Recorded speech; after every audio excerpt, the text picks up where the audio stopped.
Hey now, what is up, everybody? This is Johnny Beane. Welcome. This is Johnny Beane TV, YouTube, Twitter, Facebook. Eventually, we'll be live on LinkedIn. Eventually, one of these days.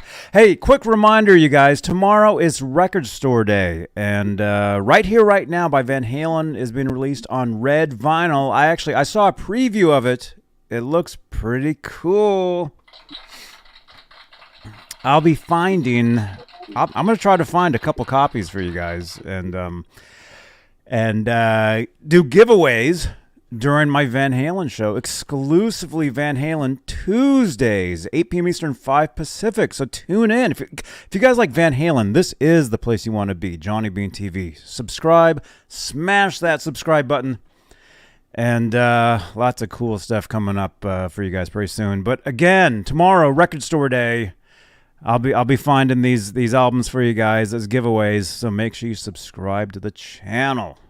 All right, we're gonna talk some Kramer guitars for a while tonight. So here we go. That's right, Six Fingered Assault. We're talking Kramer guitars.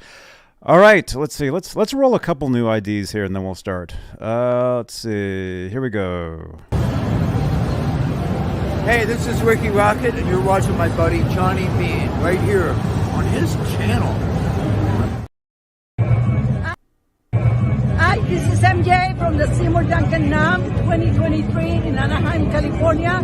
You're watching Johnny Beane. Johnny. Hey guys, NAMM 2023 taking off. Here's Johnny Beane. Watch Johnny Beane TV, the best freaking show on the net, man. I love this guy.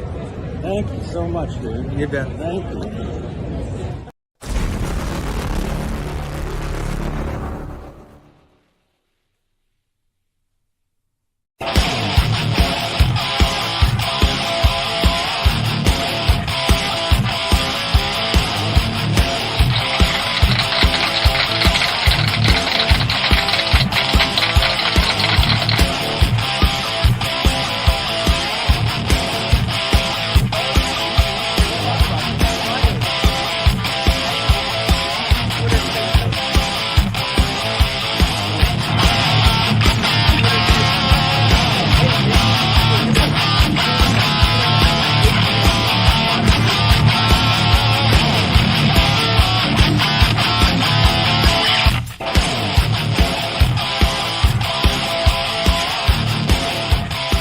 Dang, that's a long intro.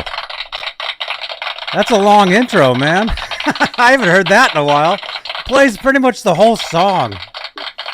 It's Kramer time. Robbie the Animal Stingle is here. Kramer time! What's up? What's up? What's up, dudes? It's Friday. It's talking Kramer guitars. Smash that subscribe. Smash that thumbs up, you guys. And I'm still getting over the NAMM show, you guys. It was crazy. I mean, just from those new channel IDs there, it was a busy weekend, and still trying to I don't know, get back into regular rotation here, because I'm so used to walking around, holding a phone going like this instead of being like right here, right now. Thank you so much. By the way, if you're just tuning in, we got 30 people here. If you're just tuning in, tomorrow is Record Store Day, and Right Here, Right Now by Van Halen is being released, re-released, I guess, on vinyl, red vinyl, and I'll be trying to find some copies of that tomorrow to do as giveaways. Does that make sense?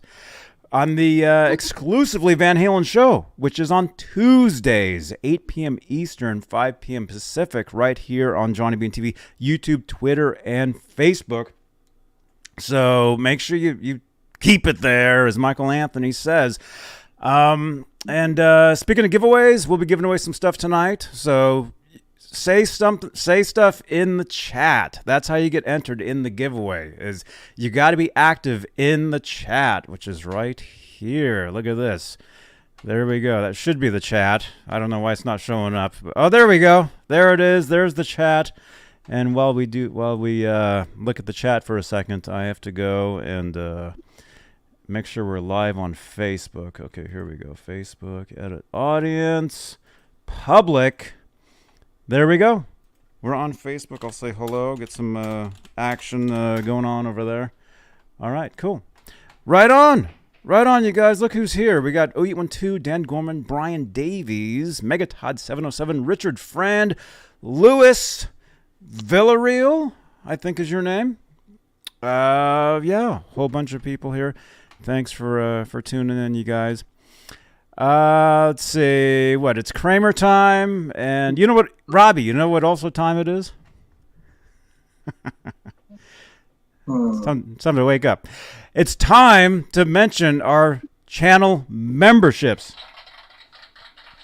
We have channel membership here on Johnny Beane TV, and the top tier are the executive producers, and they get their names read at the top of every show. And they are currently CC, Stephen Franklin, Michael Smith, Music Therapy, Laz, the official Rob Blackmore, I think, Sherman Callahan, Thomas Santiago, John Moronic, OU812, Majestic PB and J Cat, Thomas Santiago again, Guitarman 45, Janice Lala the intern, R Habs, David Allen Wright, Warlag, Rock Show, Jason Collins, Patty Dill, and Fairfield Guitar Co. Those are the executive producers of Johnny Beane TV. And if you want to become a channel member, click that join button below. Below the 11 thumbs ups, smash that thumbs up, you guys. We got about 36 people here. We're just under 40 people watching. So let's see if we can get at least 20 thumbs ups on the video while we're live tonight. That would be awesome. But channel membership. Your name is in green in the chat. You get special emojis only you can use. You get special content only you can watch. And it really is the best way to support the channel here on YouTube. But if you'd like some cool ways to support the channel, especially while we're live, super chats is the way to do that. And here on the channel, I've got this piece of furniture, Robbie, that I found. I don't know. I found this, and it had these lights in it, and they're magic. Apparently, it's magical. Anyway, see, look at that. It's magic. But hey, if you'd like to change those lights in real time while we are live, get your name over there, get a shout out on Twitter. Super Chats is a way you can do that, and it's right here on YouTube. But guess what? We're also live on Facebook, Johnny Beane TV. Where's the card? Johnny Beane TV Facebook page. We're also live on my personal profile too, which is pretty cool. So follow me, follow us, follow Robbie, follow us on Facebook. But if you'd like to help support over on Facebook, Facebook Stars is a way you can do that. It's pretty cool. Let's see. We're live on Facebook as well in the exclusively Van Halen group. It's 62,000 members. And yes, I know I've been saying this now for like 10 years. I will start an exclusive Van Halen show within the exclusively Van Halen group on Facebook. So if somebody wants to help me with that, send me a message. You got to know your Van Halen though. Okay. If you know your Van Halen, if you want to do a Van Halen show with me, let me know, and that'll be within Facebook only, within the exclusively Van Halen group. And it could get pretty big because with 62,000 members, that's a lot of 5150s. We're also live in the EVH Gear Fans Live group, EVH Gear Fans Live page, Johnny Beane TV group as well. And speaking of live, speaking of everywhere, we're Johnny Beane TV. We're global, Robbie. We're all over the place. We're on YouTube, Twitter, Facebook, Mastodon, Spotify. We're a podcast, iHeartRadio, Apple Podcasts, SoundCloud, TikTok, Tumblr. We're pretty much everywhere. So it's a pretty cool thing. Oh yeah. Yes. We're talking about Kramer, are we? Yes. Mhm. What's going on with that neck? Remember that guitar we looked at a couple weeks ago? I can't remember yesterday. I've been so busy. I've been traveling the world, Robbie. I can't remember anything. But what is that? What is that neck? This is a pre-lawsuit Strat head ESP neck that Kramer used in the early days. Mm-hmm. I have filled in the holes where the Rockinger was. I filled in the string retainer holes. Wait, you're saying where the Rockinger was? Do you still have the Rockinger? No, I don't have those parts. Mike Olson bought this and shipped it out to me Mm-hmm. to work on. I filled in all the tuning key holes, Mm-hmm. and I filled in the holes for the screws for the neck. Okay. Next thing I'm going to do is I'm going to sand all this down. I'm going to take all this off take all the paint off the decal, sand this all down. It's getting sent down to Kyle at Dive Bomb down in Texas. And he's going to do the Paul Unkert, exact same thing Paul Unkert did to Eddie's 5150 next. He's going to chop it. He's going to slice and dice it. He's going to glue it. He's going to fill these holes with glue.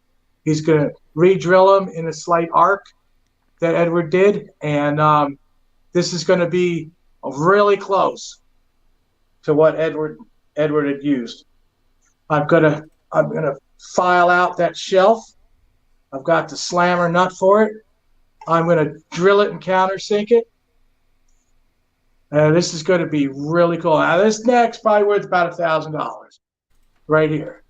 You know, this and we're gonna slice and dice this thing, and I just love it, man. It's like doing what Edward did, and it's gonna be cool. It's going to be very, very cool.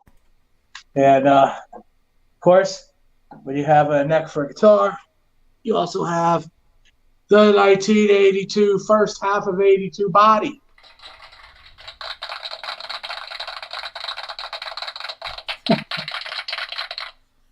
I filled in these neck holes.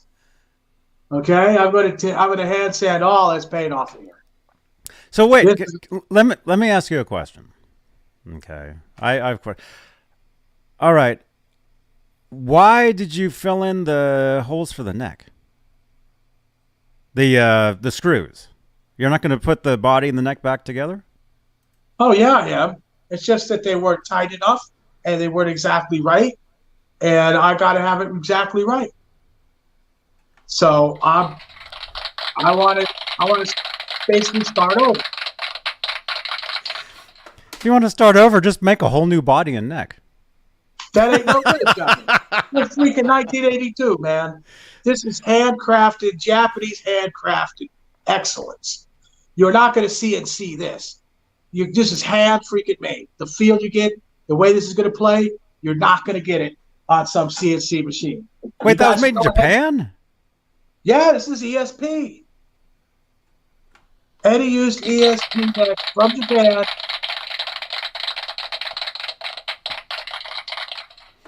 Paul Unkert chopped them and glued on the banana pieces. Richard, I'm in shock. Huh? No.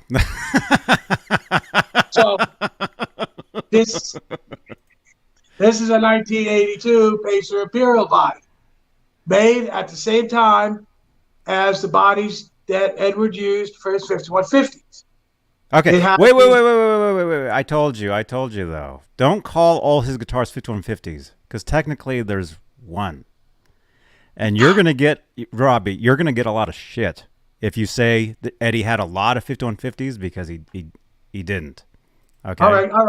Fine. You got to understand that. You got to understand that. I will die on this hill. Let me tell you. Well, don't do that. Let me tell you something. There was 5 bodies that came out of paint that I kicked around on the floor. There was 5 5150 necks that were dressed in our neck room. Okay? And not only that, Not only that, but when I moved Kramer, when they moved from their original spot to the next one, I personally moved two 5150s that were hanging on the wall in that office. Okay? You can believe whatever you want, but I was there.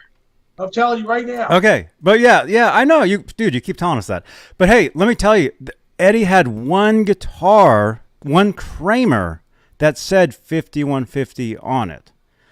Okay, because what's going to happen is you're going to get all these Facebook, dorks. I mean, like myself, saying, "No, you're not right. Your credibility, dude. Listen to me. I'm telling you the truth. Okay." There was only one Kramer guitar that said 5150 on it. So just say his striped guitars. Don't call them 5150s. Okay? I'm telling you. I'm trying to help you out here. Okay? This is true. I saw what I saw. I was there. I stood next to the man. Okay? How many people out there stood next to him, watched him works on guitars? How many people out there did Edward Van Halen run up to you in the neck room and tell you how to dress this neck because he wasn't satisfied that the way they did it in the custom room?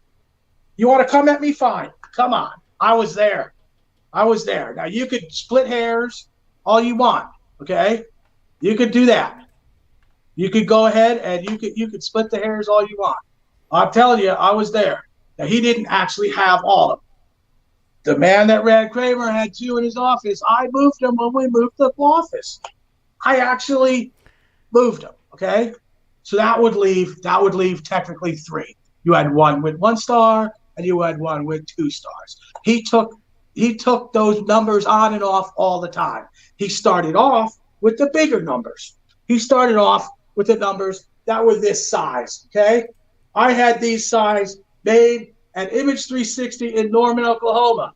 Image 360 in Norman, Oklahoma. If you want the type of numbers that he started with, they have them. I had them make them, and you could get them there. The bigger ones, okay?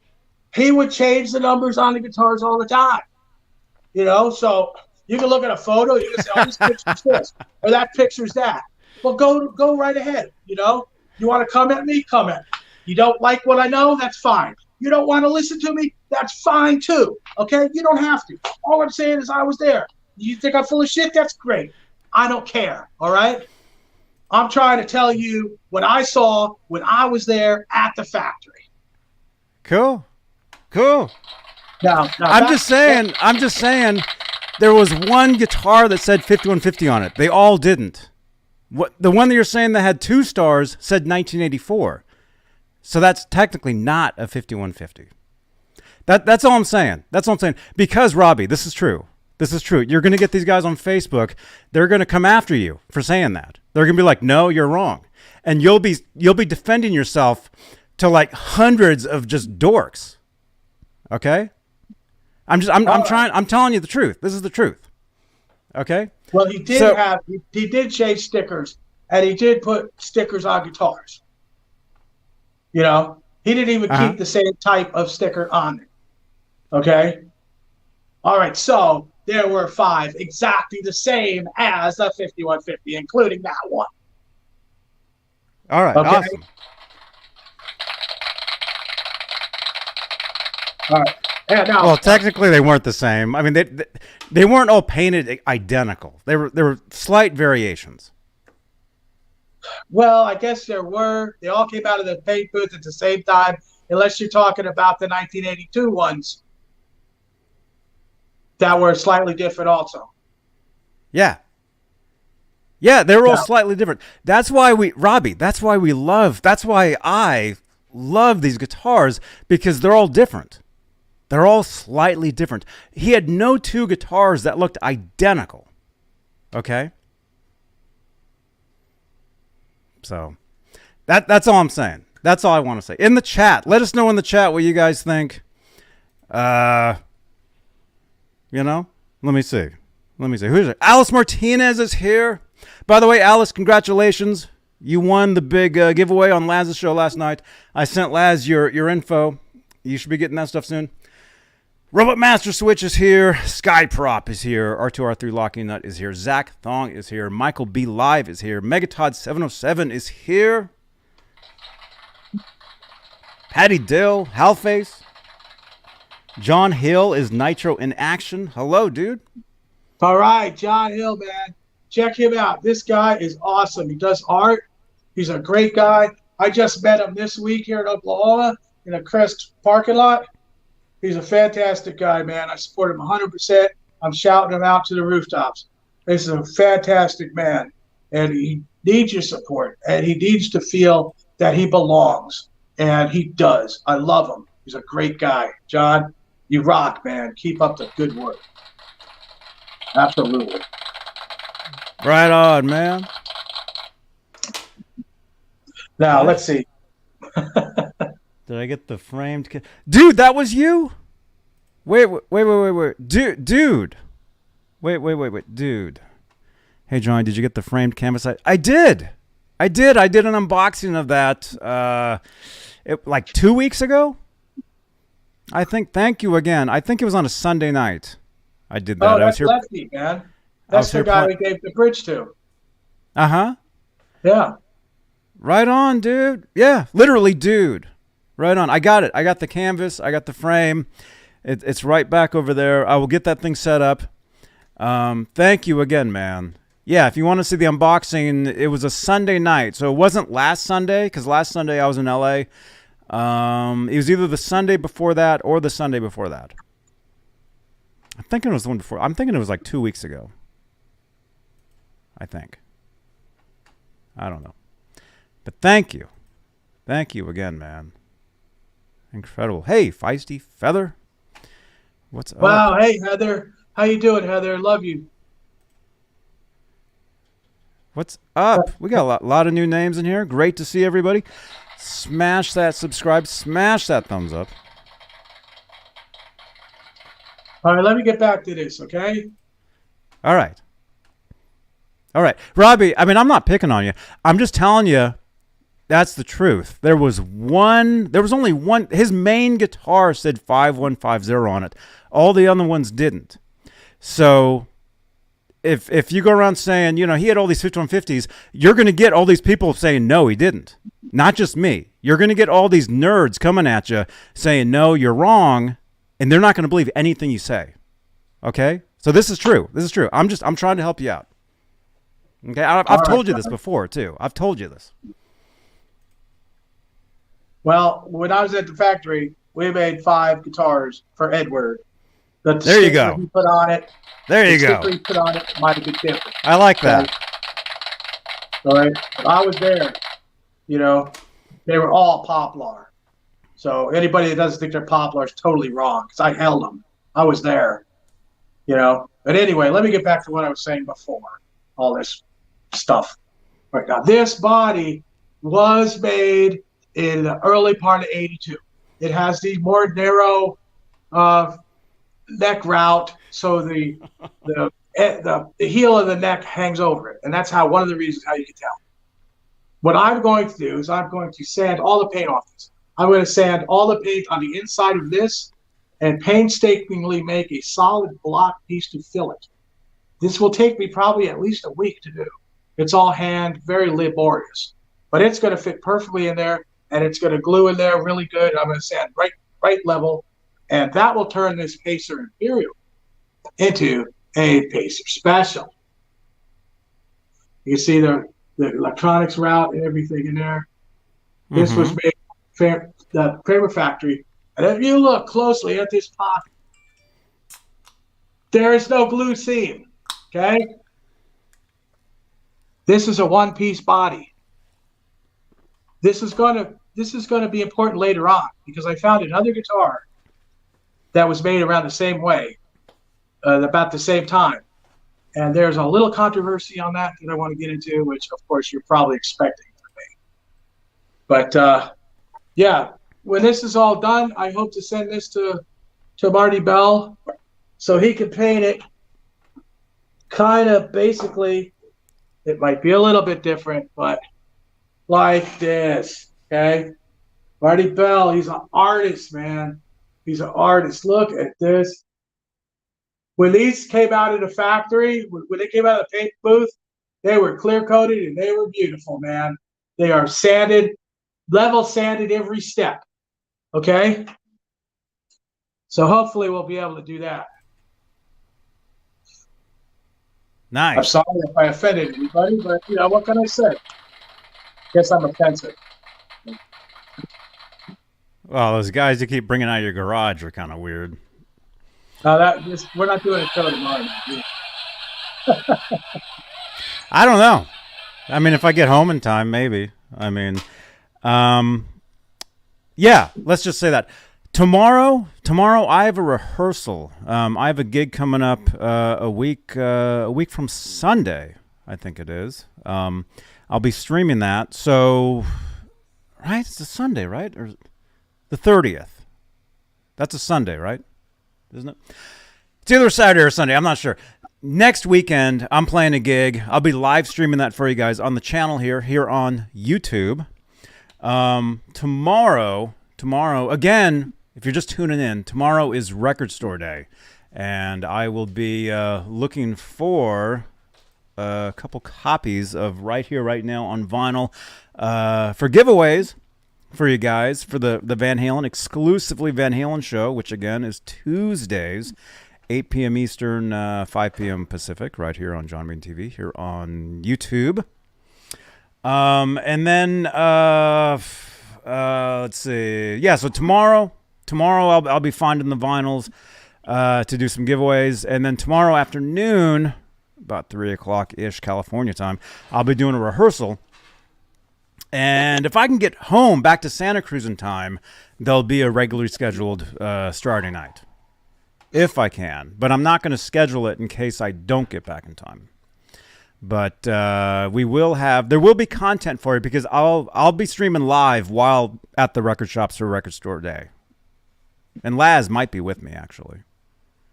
So, anyway, tune in tomorrow, and we'll see. We'll see about tomorrow night. Maybe, we'll do some sort of something, I think. We'll see. But smash that thumbs up. Smash that subscribe. Kramer Guitars. Let's see. Look at what's that? This is a Floyd Rose from January 1985. I got Michael Olson to purchase this for this guitar. If you look at the casting, you can see that the casting is very fresh. You see all the roughness on there. Mm-hmm. This indicates it's one of the first ones from 85 that came with the serial number on the block. Okay? That's beautiful. All the saddles are correct. They're all the right saddles. They all have the lines indicating which saddle, which is what they did back then. Mm-hmm. And of course, it has the bar too. Beautiful. You can just see. Look, it's still got most of the black on the fine tuners. The fine tuners are tight as a, frog's ass. This is beautiful. How would you know how tight one of those is? Let me just ask you that. Feel it. You can feel it.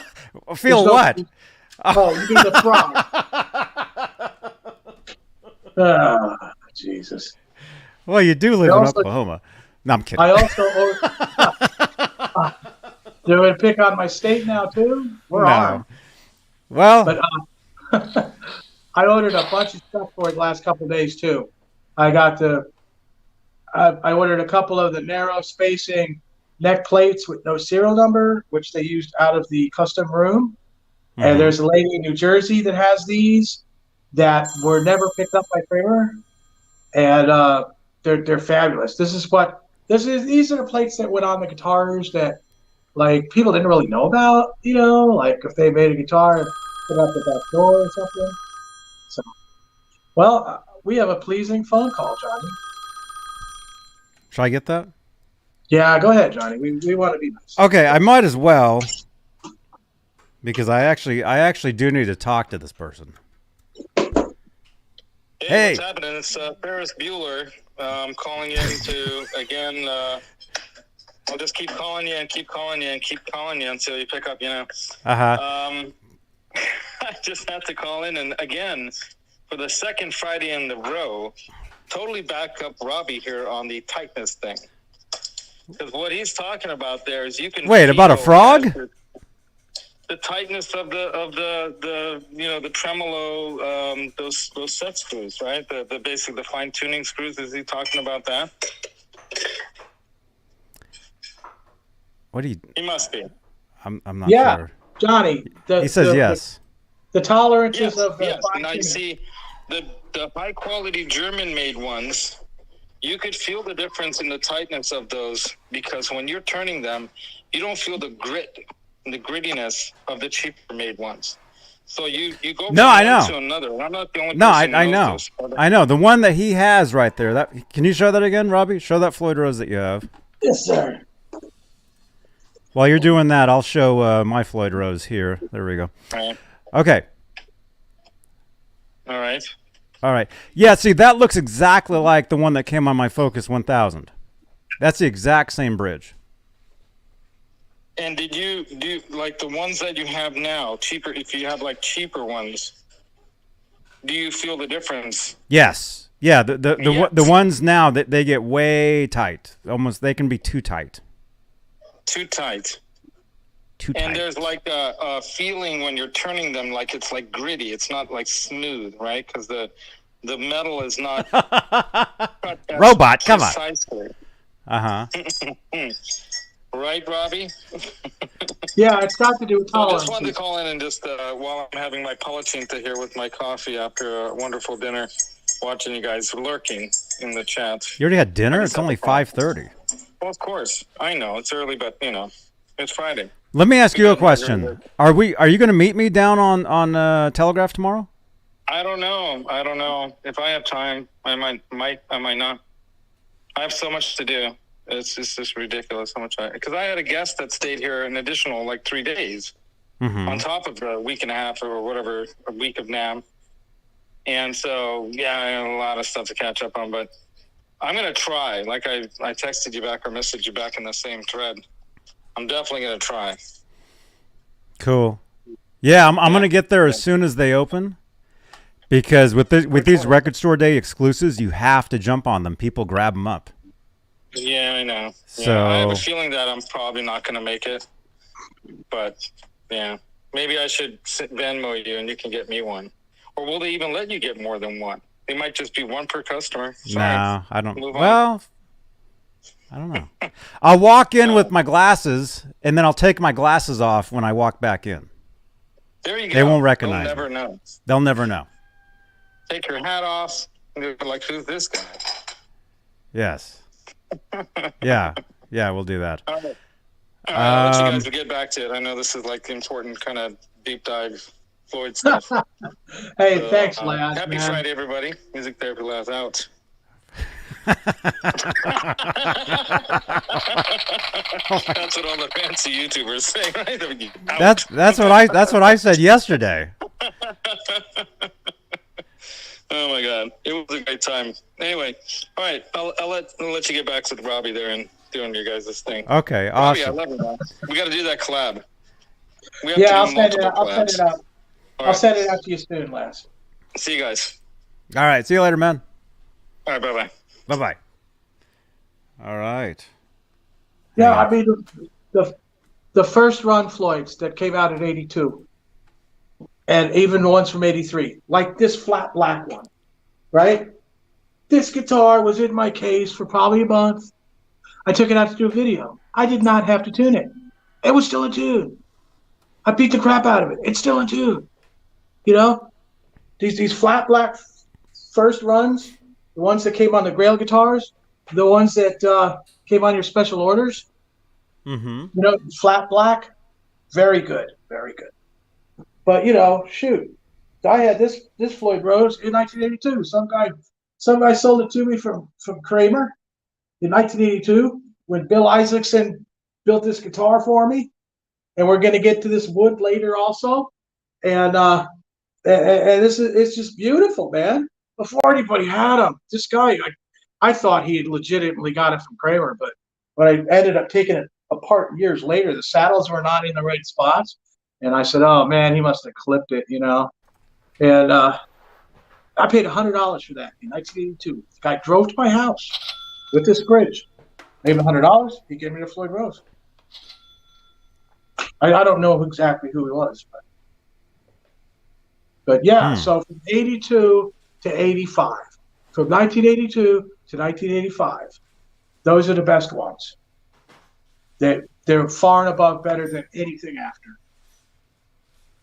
If you're really into it, I mean, I'm pretty into this. Mm-hmm. Cool. Yeah. Let's see. Look, we got tons of comments here. R2R3 Locky Nut. Look, his username is after a Floyd Rose. My Jackson neck though, are still in tune. I say it's the way Robbie said it too. Thanks, Matthew. Right on. Let's see, $100 in 82 is that like $5,000 now? Oh, I don't know, man. I wouldn't let it go. I wouldn't let it go for anything. But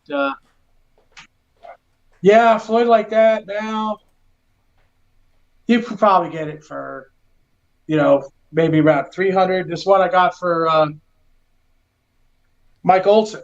This Floyd came out of Uplander. He was asking 285, but I said, hey, just ask him what he'd do on it, and he came down to 250 on it. 250 for that Floyd is a beautiful deal. Just what he needs for what we're doing. That's for sure. Mm-hmm. Yeah, that's cool.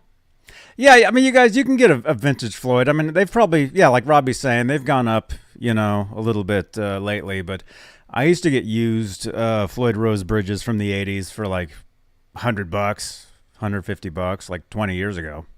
Yeah. Like all that you found them all the time, either all over eBay or Craigslist,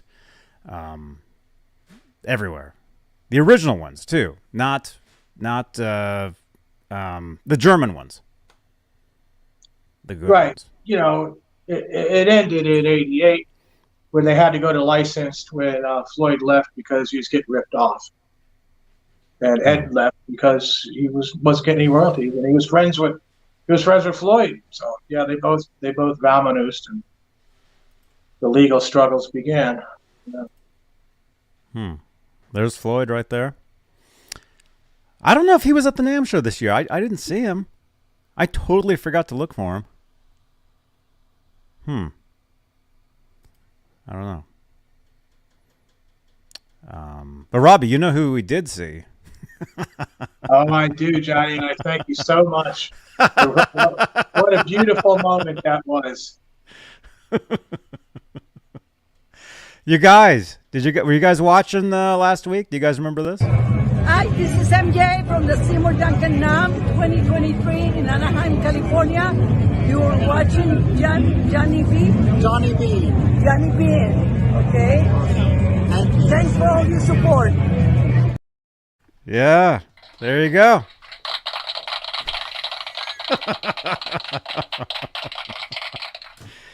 Yeah, we had a great time. We had it was an awesome time at the NAMM show. And by the way, if you guys missed the first day, will that do it? Nightbot should have the link for you. Exclamation point NAMM in the chat. That should give you the link. Let's see if you guys missed it. Check it out. There we go. That's the first day. We're almost up to 11K views on the first day. That would have been a week ago. Yesterday, right? Well, yeah. Thursday, Friday, Saturday. Yeah. So this would have been a week ago yesterday, a week ago today. There's another video. A week ago tomorrow. There's another video. So, wow, I can't believe it's been a week already. It's just been it's been a crazy week. I don't know. But anyway, I got you MJ's autograph. I mailed that out yesterday, so look for that. Well, you got that. You got that clip of her telling me she loves me more than I love her. Mm-hmm. Yeah, that was fantastic, man. Now I know where the 11K views came from.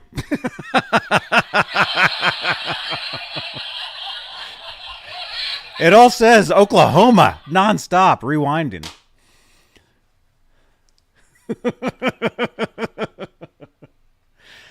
Yeah, she was cool. She was cool. All those people were cool. I got tons of new channel IDs for you guys. Some of them you guys have seen. Some of them you guys haven't seen yet. So look for that stuff. And thank you again so much to Adam Roach for clipping a lot of that stuff. He clipped all types of things and sent them to me via Facebook or WhatsApp or whatever. So Adam, if you're watching this, thank you again for everything. Adam the intern. There we go. So yeah. Okay, so you got Mike Olson's guitar there. You're gonna dowel. You're doweling the whole thing up. It looks like you're gonna strip it. You're gonna send the neck down. You said Kyle at Dive Bomb, where he's gonna do a Paul Unkert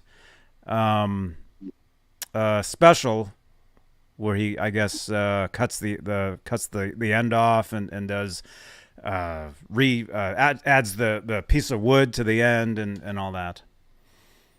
Yeah, he's got the exact specifications from Paul and his approval on this. Oh, cool. And when it gets painted, I'm going to have I had to make sure that Marty Bell doesn't, get rid of those glue lines, because on Edwards striped guitars, depending on what stickers on them, you could see that. I saw it when I dressed the necks. I saw it. Let me think. How many in the chat?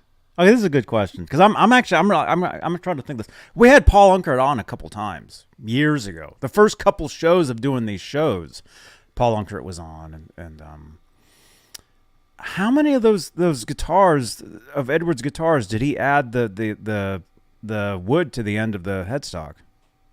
Oh, every neck of those that run were done that way, out of an ESP blank. Let me it wasn't until the later guitars, like that Hot for Teacher guitar, which was that wasn't a glue up. That was just straight out, Grail ESP. So you're not going to see glue lines on that. Yeah. Well, you can see the difference too in the shape. I mean, that's the thing. The 5150, and let me just show you guys. This, when I say the 5150 guitar, this is the guitar. And there was only one Kramer that did have the 5150 decals on there. This was Edwards' main guitar from 1980, well, technically the 84 tour. 84 to 90. This was his main guitar. And then, of course, from 90, 91, he went with Ernie Ball Music Man, and then he went to Peavey, and then EV8, or Fender, EVH Gear. That's where he had his own company. But the Kramer 5150, it does have a very unique headstock. And let's see if I can find a photo of it. I'm looking. Yeah, because they're all slightly different. I've got so many pictures, Robbie. I've got so many photos. Like you guys have never seen this one. Look at that. It's a black and white striped Kramer Diver Down tour. You never saw him play that. Where is it? Anyway, smash that thumbs up. Oh, here we go. Okay, there it is. Okay, here it is. Era 1997. Believe it or not, that's it right there.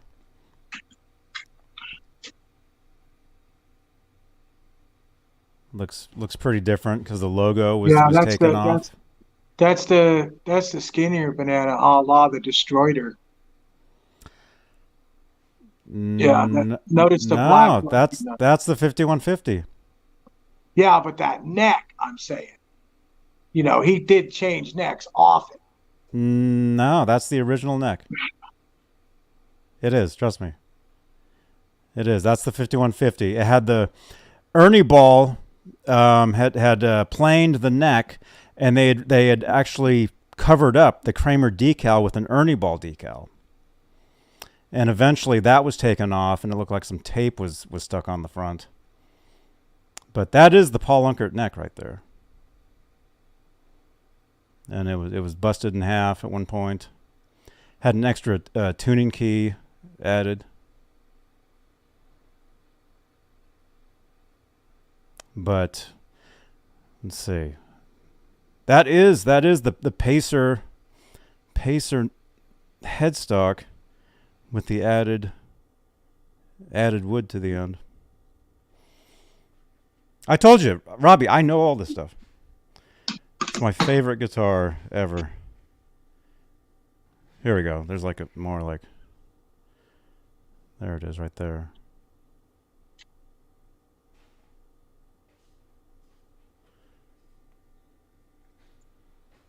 There it is.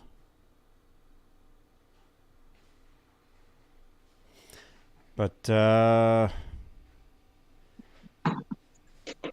anyway, I don't even know what I was even saying. He had a lot of different Kramers, different necks. But I'm trying to think how many. Well, here's one. Okay, here's how you can see what it looks like underneath. This is not the 5150, but this. Where did I get this? I'm not sure if this is one of Edward's actual guitars, but this will show you exactly what Robbie's talking about. This is cool. I actually found this. This is exactly, and here I'll do this so you can see it too. This is what Robbie is going to have done to that guitar. Yes, that's a good interpretation. Yeah, that is. So you can see how the holes are going to be doweled. And there's a slight curve in the tuning keys. They're not straight. There's an arc. Mm-hmm. And then you can see the end. Do, all right. The end right there. And then I've also got the back. I'm not sure what guitar this is. If you look, like, you got to look really closely. I mean, you know, maybe a magnifier even, but you know, you'll be able to see those lines a little bit through the paint. You have to look very closely. That's a slight. You see, there's a slight arc there on the tuning keys. I'm not sure if that's a extremely accurate representation. I think Kyle gets a little smaller, but he did, or a little closer. But he did, like, you know, consult Unkert on it. Unkert worked with him as far as the actual blueprints of that. So. Yeah, I'm not sure where that came from. That photo. Let's see. Anyway, you guys. Smash that thumbs up. How many thumbs ups do we got? 29. 29! Just like me. 29 thumbs ups. Let's check out the chat again here. Let's see. Say hello in the chat, you guys. By the way, we're doing a giveaway in a little bit. Let us know. What do you mean, let us know? There we go. There's the chat. Say something in the chat. Say anything in the chat. I mean, we want your questions. We want your comments. But if you'd like to be entered in the giveaway, which we have yet to say what that will be, you got to say something in the chat. Like Mike Olson says, hey now. Patty Dill, thank you so much for exclamation point thumbs. That's going to give you guys the thumbs up thing. It should. There we go. There's Nightbot. Let's get 200. Let's see if we can get 200 thumbs ups on this video. We got like 300 thumbs ups on last week's NAMM video. Brooks, you were a recent winner. I sent out your winnings recently, so you should see that shortly. Deputy Van Halen. I came to see Cody Van Halen. Okay, you want to see Cody Van Halen? Here, we'll give you guys Cody Van Halen. Here he is.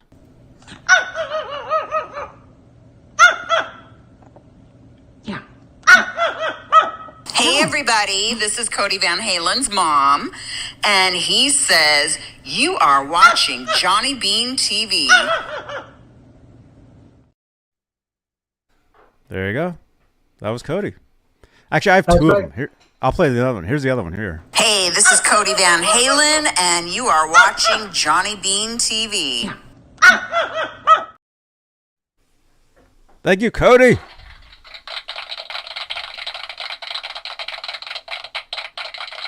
I sent a picture of your pedal to your WhatsApp.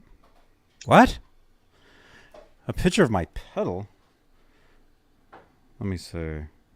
John Hill mentioned that when I was talking to him and met him out at the Crest here in Oklahoma, in Norman, that you were on the phone with us, and that's absolutely true. Johnny was talking to John Hill also that day. Oh yeah, I said hello. And what is this, Patty? Oh, Donald. This is Donald Young's. Donald Young has a pedal here. Patty wanted us to see that. Patty in the chat. It's an eruption pedal. Who's it by?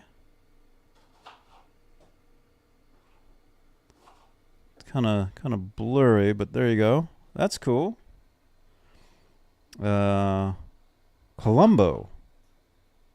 Colombo, it looks like, is the brand. Very cool. Right on. There we go. What's up, dudes? What's up? Okay. Okay, so what's the timeline of that? That's the Mike Olson guitar. When is that going to be? When's he going to be rocking out? It's going to be a while. It's not going to be quick by any means. I still have to order the Marcelo Juarez Custom 78 offset windings, Zebra, short-legged, Alico 2 magnet pickup. The who? Shop. Whose pickups? Marcelo Juarez. Hi, this is MJ from the Seymour Duncan NAMM 2023 in Anaheim, California. You're watching Johnny B. Johnny Beane. Johnny Beane, okay? Thank you. Thanks for all your support. MJ! See, there's proof that we met, Robbie. There's proof that MJ and I met. Right there. Well, I would actually see her at the factory. Mm-hmm. Yeah. Cool. Huh? Where's that eruption pedal from? It said Colombo on it. So, let's see. What other Alnico magnets were used? 3 to 5, etc. Angry Guy is asking. All right. Well, Edward used the Alnico 2 magnets, and he did not like Alnico 2 magnets going out the door. So most of the, jazz bridge pickups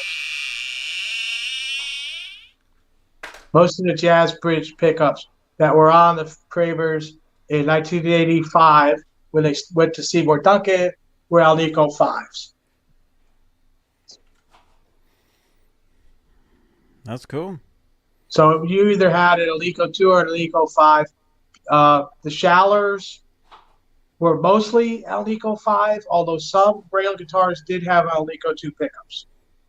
Mm-hmm. They weren't staggered winding, and they weren't hotter than 9.0. They were 8.0 pickups, so you did not get the really fast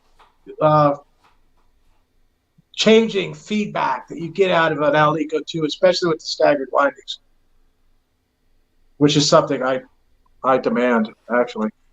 If you ever watch any of my electric guitar videos, you'll see that. Mm-hmm. Yo, William DeSalva is here. Welcome. Ned is here, as you guys can see. He's hanging out with us. He likes Alnico 2 pickups as well.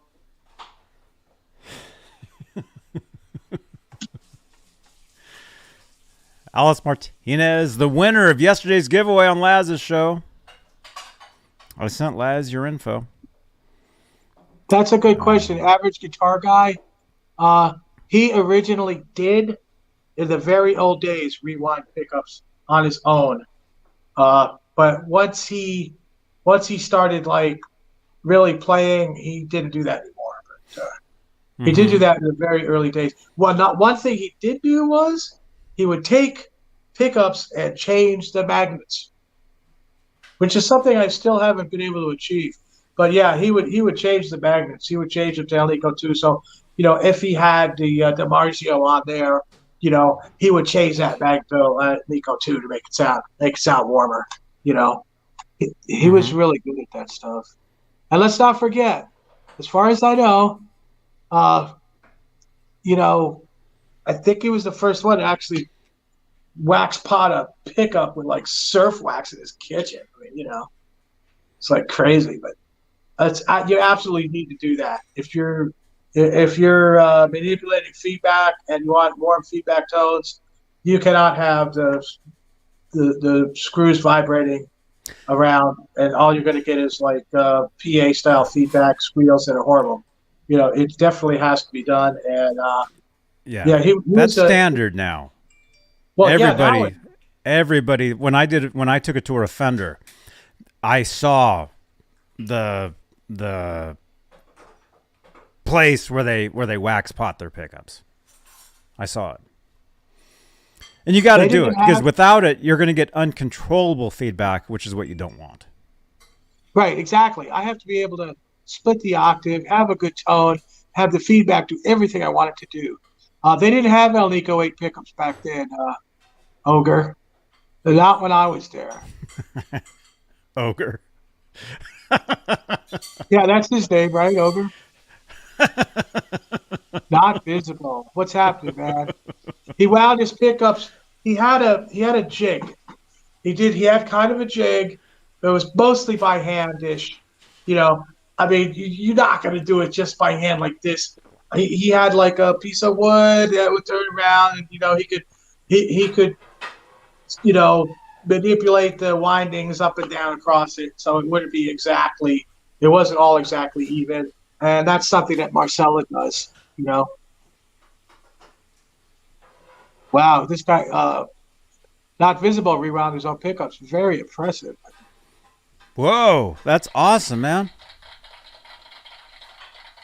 It is such a hard thing to do because the wire is so thin. And it's not like you have to actually break the wire. If you kink the wire, it won't work. And then you got a pickup that'll work, and it's like, how do you fix it? You got to start over. Yeah. Yeah, you can't twist the wire together and keep going or something. No, that don't work. You can't solder the wires together? No, that ain't gonna work either. No. It's that's why I have a couple pickups that aren't Marcella Juarez wound that are just Seymour Duncan. Who are they? Who are they not by? No, I'm kidding. Okay. I think, like this guitar here, and it's wait. Okay, keep going. This guitar here, this is a production line Alnico 2 pickup. Where'd you get that? It does not have the staggered windings, but it is an Alnico 2 magnet. And this guitar plays really well. And you can get feedback out of it, but it's just not quite as sweet, and it doesn't have that extra little bit of oomph, Now, some of you have seen me play this guitar on my channel, I'm sure. And, it has a little bit. It's a little brighter. I had to put a block of wood between the pickup and the body of the guitar, whereas just a regular 78, you could just go pick up ring, and that's good, So it depends what you're doing. But, the stock production line pickups are basically half the price of the custom ones. They're still a good pickup, and they will work really well. especially with the 022 600 volt capacitor, whether it be orange drop or, Mojo Toad oil and paper, which will give you just a little bit more warmer. So if you have an alder body, you want to use the oil and paper because it'll give you that little bit of warmth that you're not going to get. But if you have a poplar body or basswood, you're gonna want to go with the orange drop, the ceramic capacitor, because you don't want it to be too warm. It depends though. Some metal tones demand that extra warmth in it too. So it kind of depends. That's just from my own experiences. Right. Yeah. Everybody likes different stuff. I mean, I like everything. I don't. I can do anything. I can pick up anything and play it. I love to play. I'm not really like, oh, it's got to be this way, it's got to be that way. Nah. I mean, if it sounds good, like Edward would say, if it sounds good, it is good. Actually, a good question for the chat, and then we do have some news to get to, which I totally forgot about. But let's ask the chat here. What are your favorite pickups? Let us know in the chat. What pickups do you like? What brands? What models? Let us know. We got 61 watching right now. We're just over an hour into tonight's show. Let us know your favorite pickups. Let's see. I'll start. I've always liked, for years actually, I liked the Seymour Duncan, the Screamin' Demon, which is the George Lynch model. I always liked those. I always thought that one sounded really good through the PV 5150. Michael B. Live says he likes PAGs. No, he means PAF. Oh, I see. The Gibson PAF, not wax potted, the old ones. 8.0 output. Mm-hmm. Yeah, the Pearly Gates is an Alnico 2 pickup there, DJ. Mm-hmm. Yeah, I remember those. Mike Olson is saying, talking to Robot, EMGs are for metal. Or for metal, they're hard to beat. EMG pickups. Let's see. Ryan Hall is here. He's saying hello to MPN. Welcome, dudes. Not Visible says, I think stock pickups are nice. Yeah, these days, you can get stock pickups in anything, and they'll be pretty good. I think it was more like back in the day, like in the 70s and within the 80s, I think a lot of people started upgrading their stock instruments.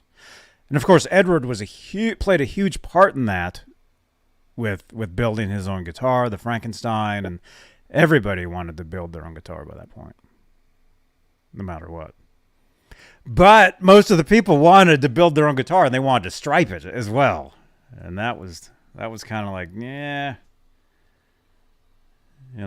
that's Edward's thing. Do your own thing. Bocephus Mode is saying, wait, where is that? I just missed that. Actually, let's do this. Oh, wait. Comments. Wait, I just saw your comment. Where is it? Where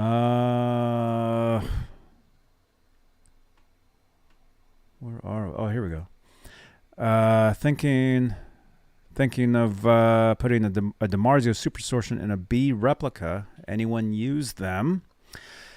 Sure. Yeah, I've used them.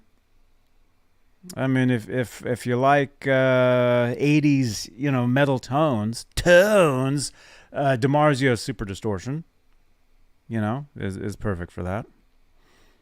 What about taking screws out of vintage guitars? Not Visible is asking. Sure, you could do that. I mean, I guess if they're rusted.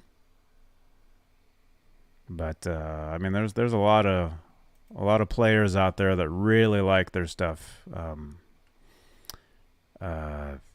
stock, especially vintage stuff. Let's see. I don't know. Robbie left. Robbie's gone. I don't know where he is. Did my first play along with Mr. Smith. First YT. Dennis is saying, cool. I just got the Fender Gen 4 noiseless set with the Shawbucks. It's nice. Robot is saying. Sean says, love 80s tones. By the way, this is a podcast as well. So you guys can listen to this over on iHeartRadio, Spotify, Stitcher, TuneIn, Amazon Music. Just let you know. Janice is saying anything but P90s. Janice, the intern. Oh, no. I love P90s. I think P90s are awesome. What do you think of P90s, Robbie? You ever used a P90? Well, I mean, they can sound good. Like, your Gibson, your Les Paul Gold Tops came with P90s. It can't be all that bad. Mm-hmm. I have a friend that has one of those guitars, and it does have a pretty good tone. They're a little warmer, which I like. It's not a feedback monster, but, we're going to talk about Les Paul here. Mm-hmm. John Hill is Nitro in action. Johnny, my dad, plays my parents' own an Opry show in Oklahoma. Opry, like the Grand Old Opry. Mm-hmm. Yeah. Mm-hmm. Should just say P90s. Well, again, Janice, they're too muddy, but it depends what you're going through. Depends what amp you're playing out of. Anything you guys play, it really depends on your amplifier. I've said that for years. Pretty much every show here, going back to the beginning, I've said, doesn't matter what guitar you're playing. If your amp looks like this, it's going to sound terrible. Really depends on the amp.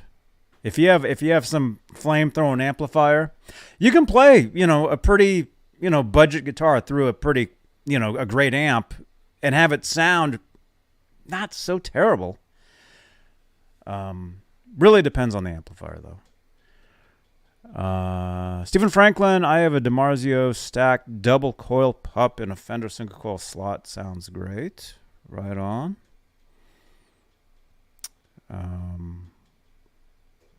Here's another Super Distortion versus... Oh, I just missed it.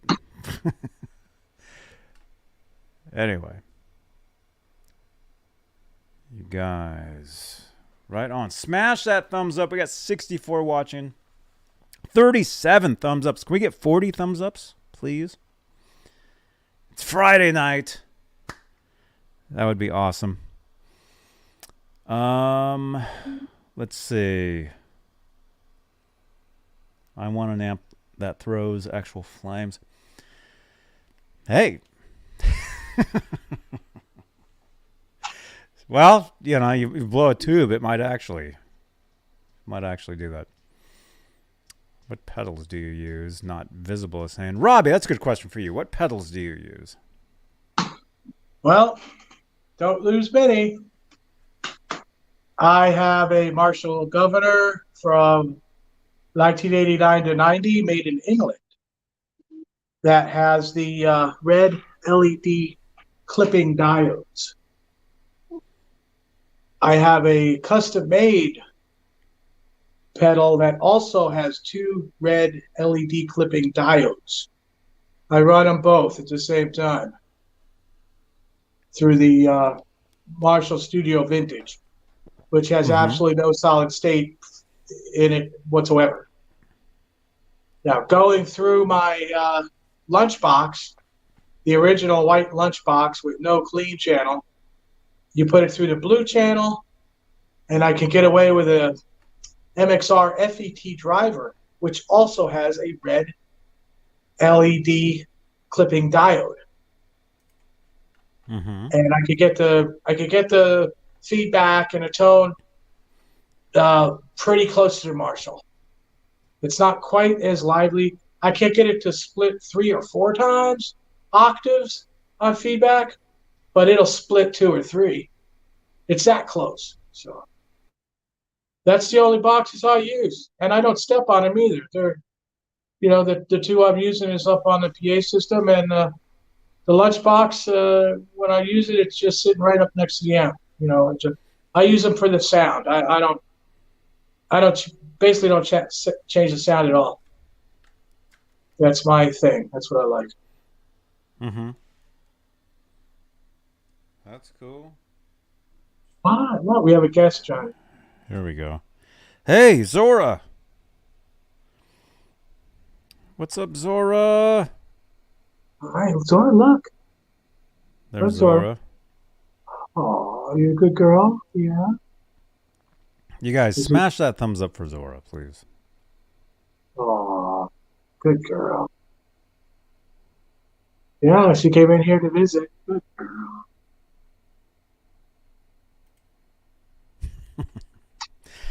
Deputy Van Halen, Johnny Beane, I see your Nuno pick. How do you like the new Extreme stuff? The truth is, I haven't heard it. I'll have to listen to it. I have not heard it yet. Here, I'll show you guys my current pedal board. It looks like this. I have a rehearsal tomorrow, so there we go. That's what my pedal board looks like right now. It's pretty sorry. I have a rehearsal tomorrow. I'll be packing that up tonight and then playing the gig. But so far, I've got a tuner. I've got the EVH 5150 overdrive. I've got a compressor by a company called Siren Pedals, which I actually won off Instagram. Thank you again to Destiny Petrel. I got Zvex, what is that? Lo-Fi Junkie, which I totally love. I've got an MXR Carbon Copy, a mini one. That was a gift from a viewer. And I've got an Echoplex Dunlop pedal, which was a gift as well. Actually, most of those pedals on that board there were gifts. The 5150 was a gift. The one next to that I won. 1, 2, 3, 4. So yeah, 4 of those pedals I got. I just got. Thank you again. Johnny Beane, you've got some awesome pedals. Got to clean that up. The wiring, if you get time. Oh yeah, the wiring's horrible on that. That's what happens though. Johnny Beane, show the Jason Becker picture. That guy always deserves some love. Can you imagine Jason Becker and Marty Friedman in the same band? I met Marty Friedman at Jason's house one year. I met Richie Kotzen there one year, which he was actually on my show. Jason and Richie were on my show here at the same time. If you go back a couple of years. Check out the interview tab on the playlist here. You'll find that video. Yeah. You want to see the Jason Becker? Here, let's show that. This was in 2010 at Jason's house at his birthday party. All right, Johnny Beane hanging out with Big Pimp Jason Becker. Hello, Jason. This is with your permission. He's Damn, like, yeah, right. You got Jason's so goddamn handsome. Look at him.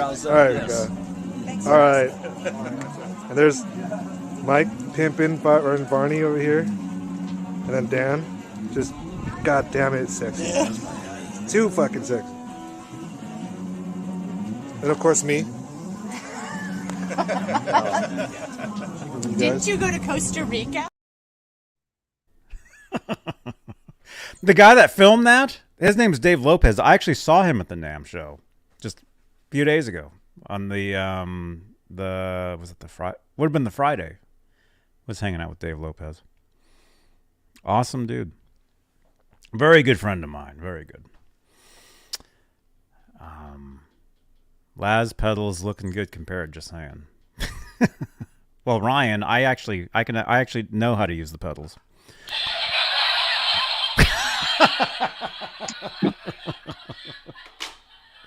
No, Laz has a bunch of awesome pedals, and the cool thing is I can use any of them whenever I want.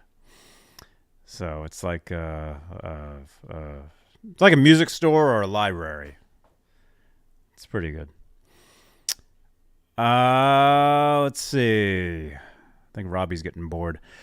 Should we get to some news, or do you have something else? Now, do your news, then we can go to listings. Okay.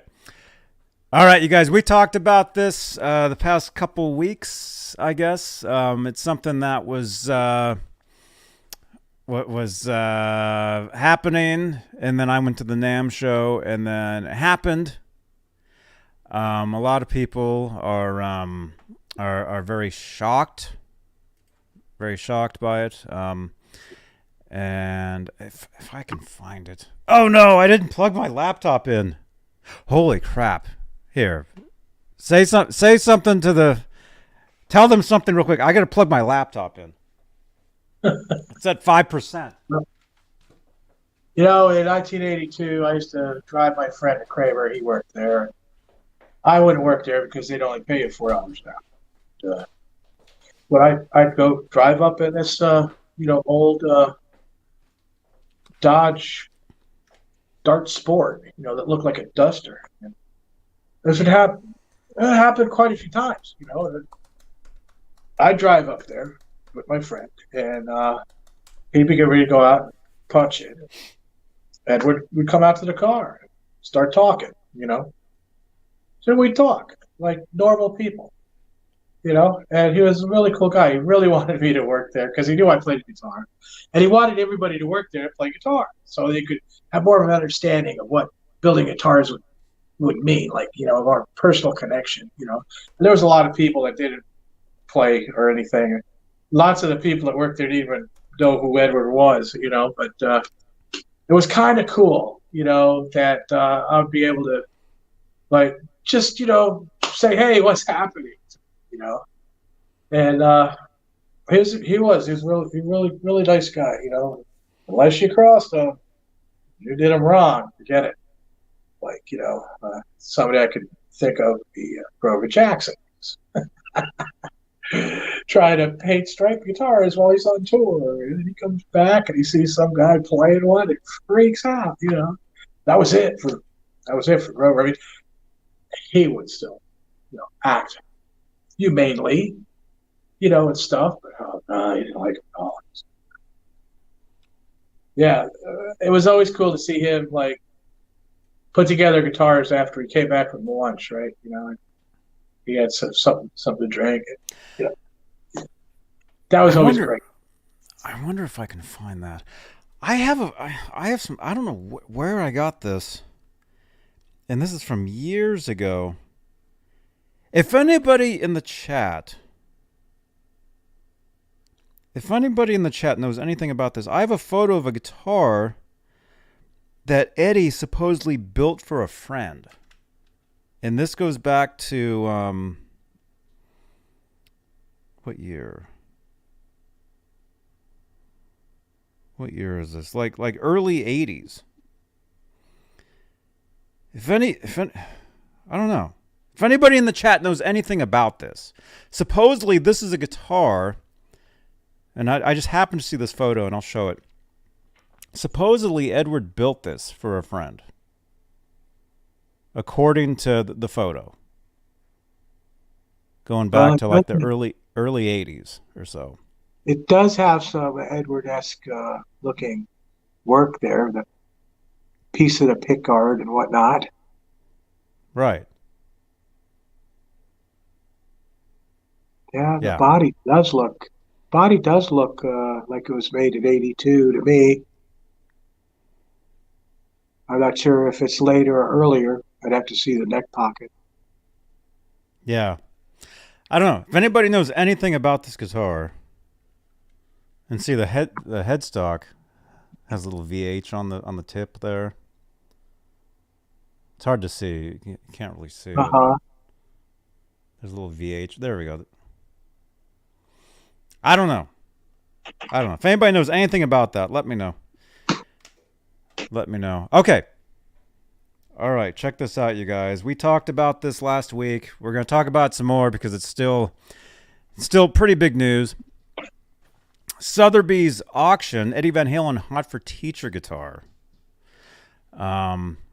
the guitar that was used in the music video for what song, Robbie? Obviously, Hot for Teacher, John. Obviously.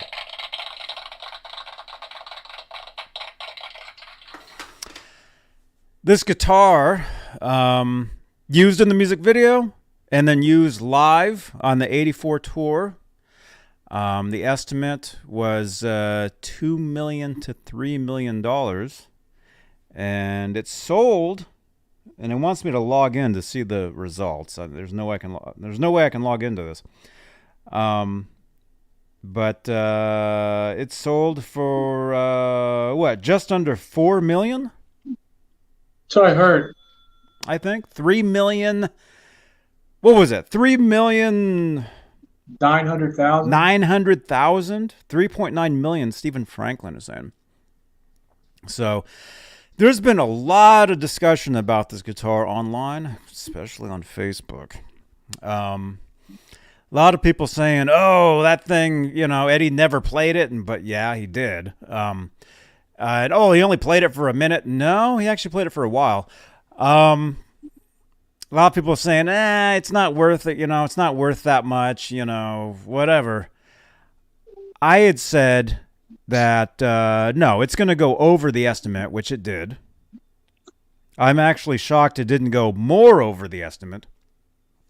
But I really think the guitar it's going to hold its value, and I think it could go for more eventually if it's resold, because it did get a lot of attention, and the number one thing is that guitar is forever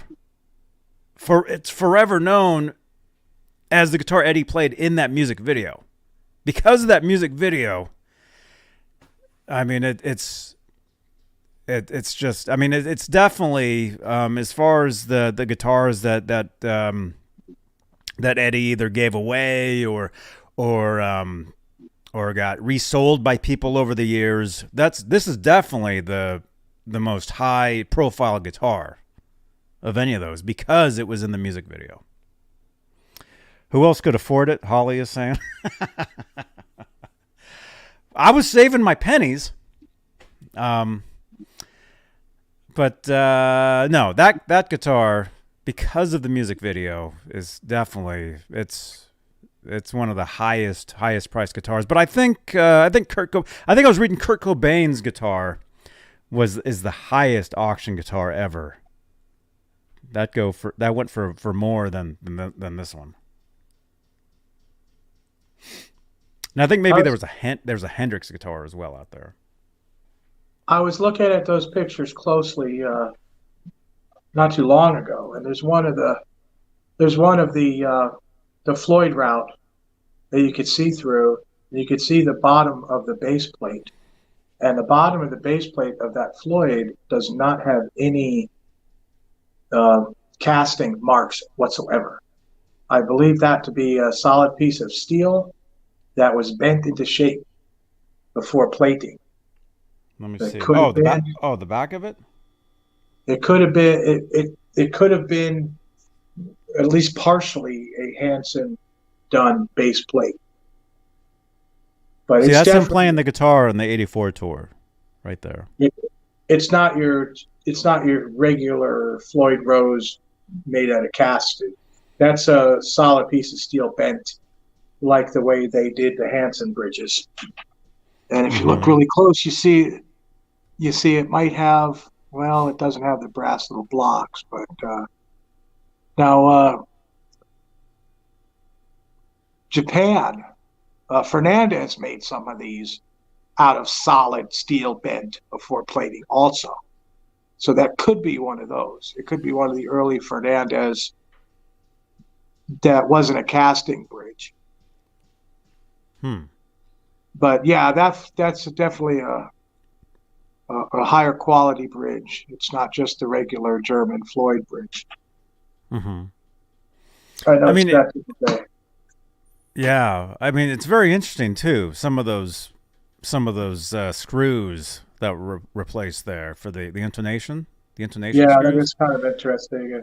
A lot of people are saying that there's no way it could possibly be intonated in those positions with that E string back all the way like that. And that really depends on the angle of the Floyd when you put the screws in. If you've got a little bit of angle, you've got a couple degrees off in the holes, that might actually be necessary to get the intonation correct.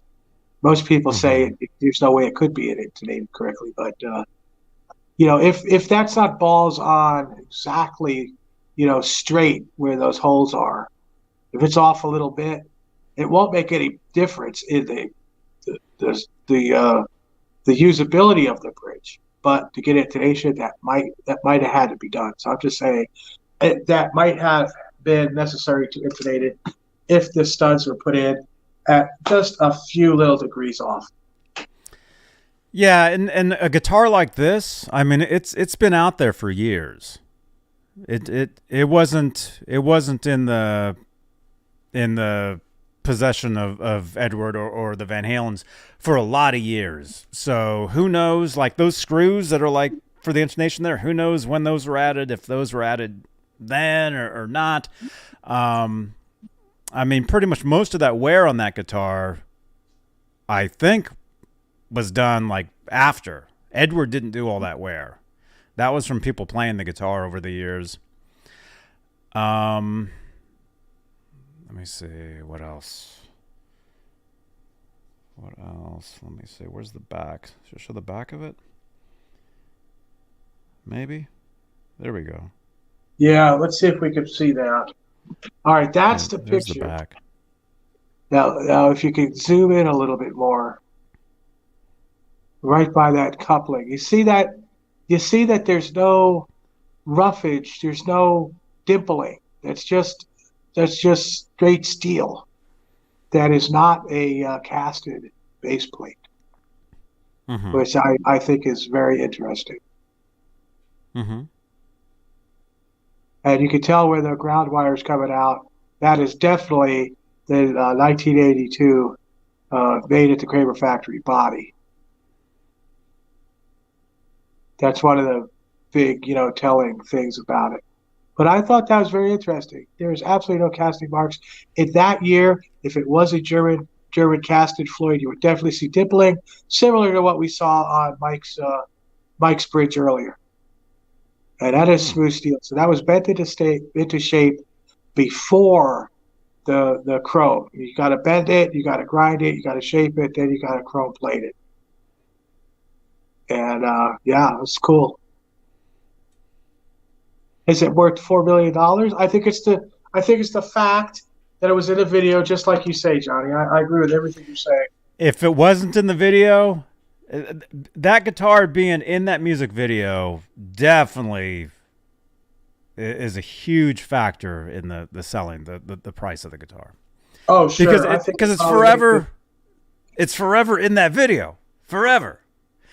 And hey, no, don't scratch the speakers. Yeah, Zora, don't scratch the speakers. This PA speaker. She just tries to attack all the time. Okay, that's good. Just don't claw it, okay? No clawing. Don't claw me. No bears. Don't be a bear.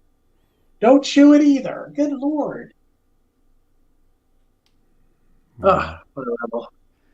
Oh my gosh. So, how much is it worth without being in the video? Not visible, says.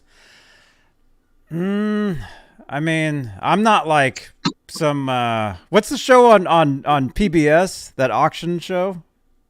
Oh, Antiques Roadshow. Antiques Roadshow. I'm not a guy from Antiques Roadshow.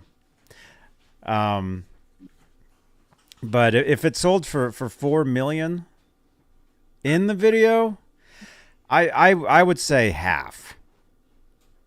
I'm not sure if it'd even be half. I'd probably go like maybe 1.5 million. I wouldn't go quite as high. Well, 1.5 is almost 2. It's still a lot of money. Yeah. Actually, well, okay, yeah.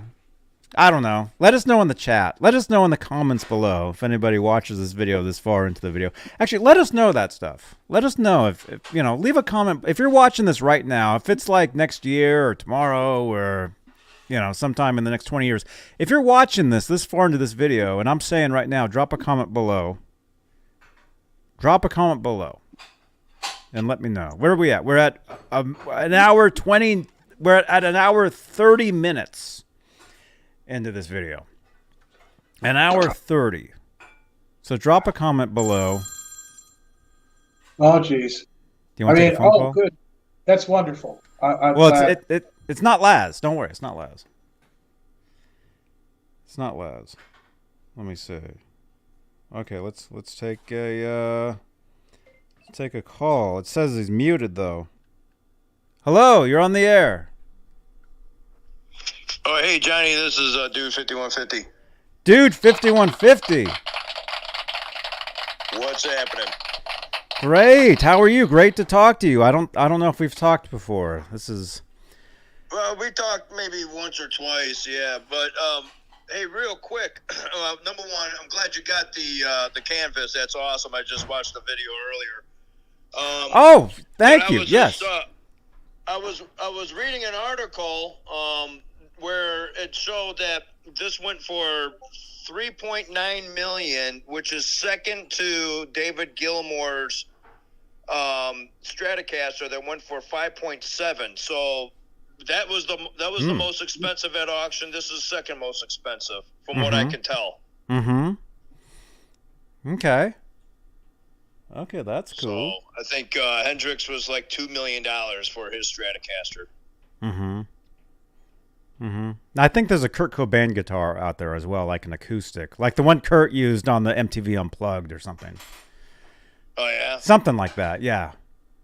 Oh. Yeah, that went for a lot too. But again, you know, any guitar that's documented in a music video or any kind of, I mean, look at this. The guitar in the Hot for Teacher video. We all grew up on that video. Yeah. That was something we saw every day before or after school. You know, I thought the video was hilarious. And to just imagine at some point, you know, that you could own that guitar. And I probably shouldn't show that because that's actually... You're going to get is it PETA? After us, Robbie. Come on. Oh, I didn't hurt her. Just trying to do it and stop destroying the cabinet. My dog, when you showed Cody on TV earlier, my dog, every time there's an animal on TV, especially dogs, and I got a service dog that's he's part chocolate lab, blue tick coonhound, and wolfhound. He always jumps off the couch and barks at the TV like he's gonna knock it over. Oh, when he saw Cody, he just did the same thing. I thought he was going to knock my TV off the wall. Wow. Cool. But, yeah, I didn't know if you knew that. I like I said, you had that question about, you know, if that was like the first or like the if there was one that was more expensive. The most. Yeah. Yeah. And I saw that David Gilmour's went for $5.7 million, which is outrageous. But hey, anything over $1 million to me is outrageous. But yeah, like you said, it's documented. It's documented on a music video. I wonder how much if they ever put the original 5150 up for auction, what that would go for. Robbie, do you know which guitar that is? Very funny, Johnny. The actual Kramer 5150, if that ever did go up for auction, Kramer dude, 5150. that would definitely top, because that really was Edward's main guitar for a lot of years. This one in this photo right here that we're showing on the screen, that guitar. That was Edward's main guitar from 1984. Well, let's just say the 84 tour. He was playing it before then, but the 84 tour through 1990 when they opened up the Cabo Wabo. Yeah. That was his main guitar. All those years, it appeared on all those albums. It was in the Live Without a Net music video. It was in, actually, it was in the Panama video. It's in almost every photo of every magazine that he was in. Correct. Practically. Correct, because that was his main guitar all those years. And it's, I mean, now there's a Funko Pop where he's holding, I mean, technically the headstock's not correct, but that guitar says 5150 on it. Right. You know? And speaking of Funko Pops, I don't know if you knew this, but I've got my own Funko Pop now. I see that. Which is pretty cool. Yeah. How did you manage that? I've got my own YouTube show. No, I'm kidding. Anybody can make one. You just got to go to the Hollywood Funko factory. And, that is so cool. Congratulations on that. Well, thank you so much. I need one to put next to my Eddie Van Halen Funko Pop that I have right here underneath my TV with all his guitars. No way. Yeah, see, I've got another one there. I don't know if you're watching. I've got another Johnny Beane there. Then I've got a bunch of Eddie ones there that I'm giving away. But I am going to get the Johnny Beane ones. They will be available. If anybody does want one, I will get more of them. Cool. But yeah, so as far as like the 5150 guitar, if that one ever went up for auction, if it ever did, I doubt it. I doubt that one will ever get out. If it did, that would definitely top. Well, if the How for Teacher went for what? Almost 4? You think I would reach 10 million? I mean, that sounds wild. It would definitely top that. Yeah. I mean, you got the right doctor or lawyer or Indian chief or whatever. Wow. I'm Native American, so I can say that. Yeah, me too. Yeah. Oh, no way. Yeah, part Cherokee Indian. Oh, wow. I'm Italian and Cherokee Indian. I'm me and my sister are the only 2 members of the Wapahos. Oh, right on. Right on. Yeah, I'm Sioux. Cool. I'm actually Santee Sioux. What was I saying? I don't know. Let us know in the chat what you guys think. I mean, it would definitely way top the 4 million. And of course, if the original Frankenstein guitar went up, that would be the #1 selling guitar of all time. Now, how would they know? I mean, I couldn't tell which ones, because there's so many replicas that look almost identical. I couldn't tell which one's the original. Mm-hmm. I think there's ways to tell, you know. I mean, the Fender ones that came out, they were all a little different. I saw one. I played one of them. I've seen several of them in person. I played one, and let me just say, it was like the coolest guitar I've ever played. I mean, it really, the action, everything was just incredible. I think there's ways to tell. And again, you're going to get all these nerds and Van Halen dudes who are going to be like, nope. Like, they can tell exactly what the original guitar is. You know, yeah. As far as the striping and the paint and all that. So there's ways to tell. But if that guitar ever went for auction, that would have to be the #1 selling, I would think. Yeah.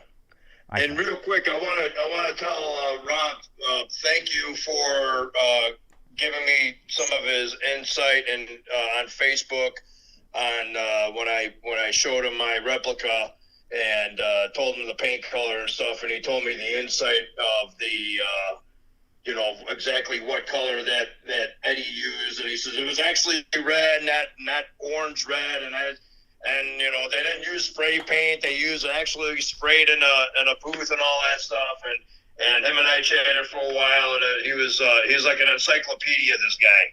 And much respect and much love there, Robbie. Appreciate it. And back at you, man. This guy has his own wood shop. He made the body for his replica. I think the next build is going to be. He can't hear you. I think the next build I'm going to make is going to be the 1984. Cool. So I'll have to ask Rob his input. No problem, Nice. man. Got you. So Nice. That's my anyway, that's I my don't wanna 84 right keep you. there. You got a show running, and Rob looks bored. So Well, it's okay. Dude, literally, dude. Your name is Dude. Dude, thank you so much for calling. It was great talking to you. Thank you again for that canvas. It's actually no problem, man. You can't even see it. The frame you got to build, but the canvas is actually sitting right here. If you can see the screen, I'll get that thing put up. Thank you again for sending that. That's an amazing I want to gift. get one for myself, and I took it to Hobby Lobby. I'm having them go ahead and put the frame on it. Cool. So that's actually a great idea. idea. Yeah, you guys enjoy it, man. I'll finish watching the rest of the show. I won't bother you for the rest of the night. Awesome. Thank you so much, man. Call back anytime, dude. No problem, buddy. Thanks. All right. Thank you so much. All right. Bye-bye. Awesome. Dude, that guy's name is actually Dude. That's incredible. Let's see. Here you go, Johnny. Is that Rob? Is that the official Rob Blackmore? Here's the official Rob Blackmore with a Frankenstein Stripe series. There you go. Right? Yeah. The EVH Stripe series guitar. I've got one of those. Thank you again to a viewer. Somebody sent me one a couple years ago. But yeah, there's Rob, the official Rob Blackmore with a Frankenstein right there. But yeah, if that actual guitar did ever go up for auction at some point, it would break all records, I think. Let us know in the chat what you guys think. Right. Hey, FUTONE, dude, was awesome seeing you the other day, man. And let me just say, hey now, let me just say, dude, if you guys saw the live NAMM video, when Adam came up to us, we were talking to the chat, and Laz comes over eating this hot dog that has ketchup on it, which is a very big no-no. And Adam told him exactly, no. But Adam, great to see you the other day. I'm assuming you're probably back on the East Coast now. Yeah, so gross. I know. I'm assuming you're back on the East Coast. But if you're not, if you're still out here, have a safe trip. And dude, you got to jump back on the show again soon, man. We got to do something. Great to see you. Just got home. Right on, man. Right on. Let's see. Anytime. Right on, dude. Right on. Okay. All right. Let's see. Where are we at? We're about 20 till. We've got a giveaway to do. So let's see. When should we do those? In about 10 minutes? So you're not doing any listings then, Johnny? Well, we're going to do the listings until then. All right. All right. Let me see. Skip the pointy neck. Let me find it. Okay. Don't even do that one. We got this. Okay, which one? You mean that first one? Kramer, American 22 fret. Yeah, don't even show that. It's pointy. 1, 2. Well, I mean, most of these are pointy. Well, some of them, yeah. There's 88 stuff, but there's a couple of 82s. I'm really interested in that red one. Okay, the Kramer American, the Stage Master? No, the other red one, the 82, 83 one, not the 87, and not the Richie Sambora one either. Well, look out! Oh, Okay, I'm looking. 88 red. Wait a minute. That's that one. Okay, it looks like a sustainer. Yeah, skip those. Sambora. The Pacer Deluxe 83? That could be it, yeah. Oh, wait, is that a pickguard guitar? I'm waiting for the window to open. Yeah, I Relish think that is a go. Oh yeah, Relish is awesome. Yeah, this one has the pickguard. But is it does it have the naughty looking fretboard on it?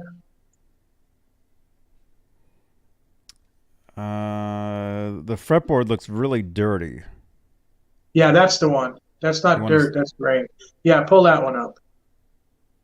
What? That's not dirt? No. Okay, hang on. Oh no. Well, I've got some things to say about that one.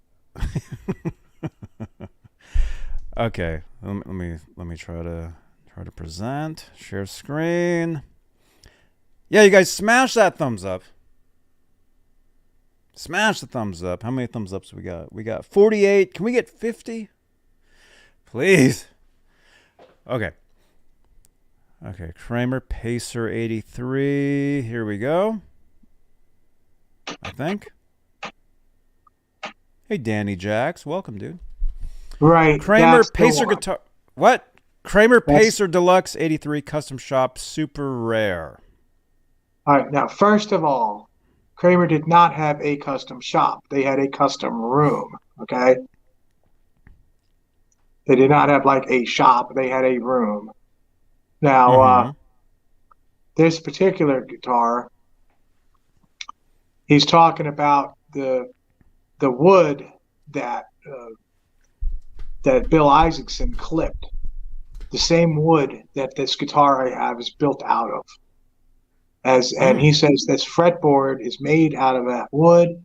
In the description, he says that most of the wood was made to make Berettas. And we've talked about that before, how some Berettas have little like, round things sticking up through the finish. And that's made by the wood that supposedly this fretboard was made out of. Okay?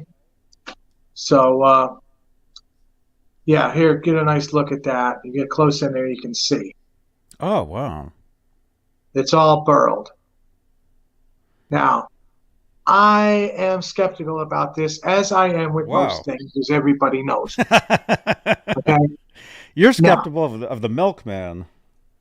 I like milk. Anyway, this neck has a glued-on fretboard, okay?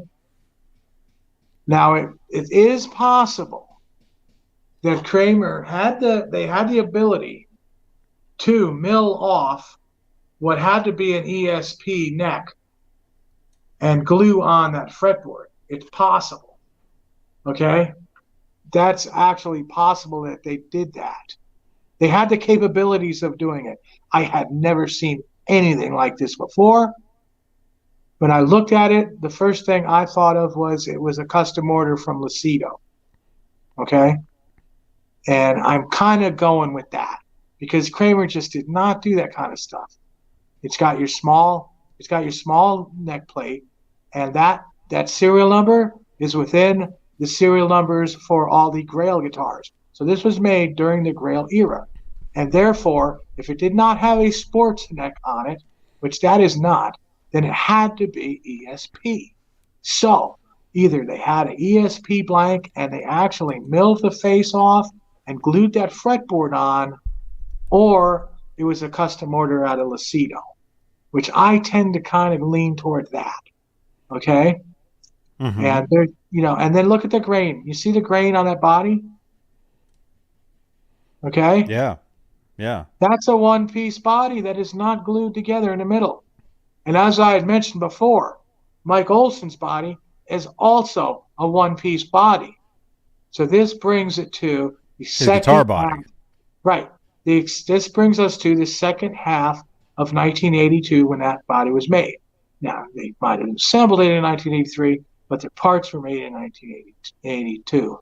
And that body was made in later later 82, right there at the Kramer factory. Zoom in on that route for the Floyd. And here we have the proof. Now, you see how it's got that little piece angle at the end where that route is? And even on the other side, it looks like it's trying to go a little wider. That's all pin routed, mill machine stuff. That's the kind of stuff that happens right when here. you're just doing it by hand. Yeah, exactly. And like here, you can see it's like. Yeah. Right. That's the kind of stuff that happens when you're doing that pin routed stuff.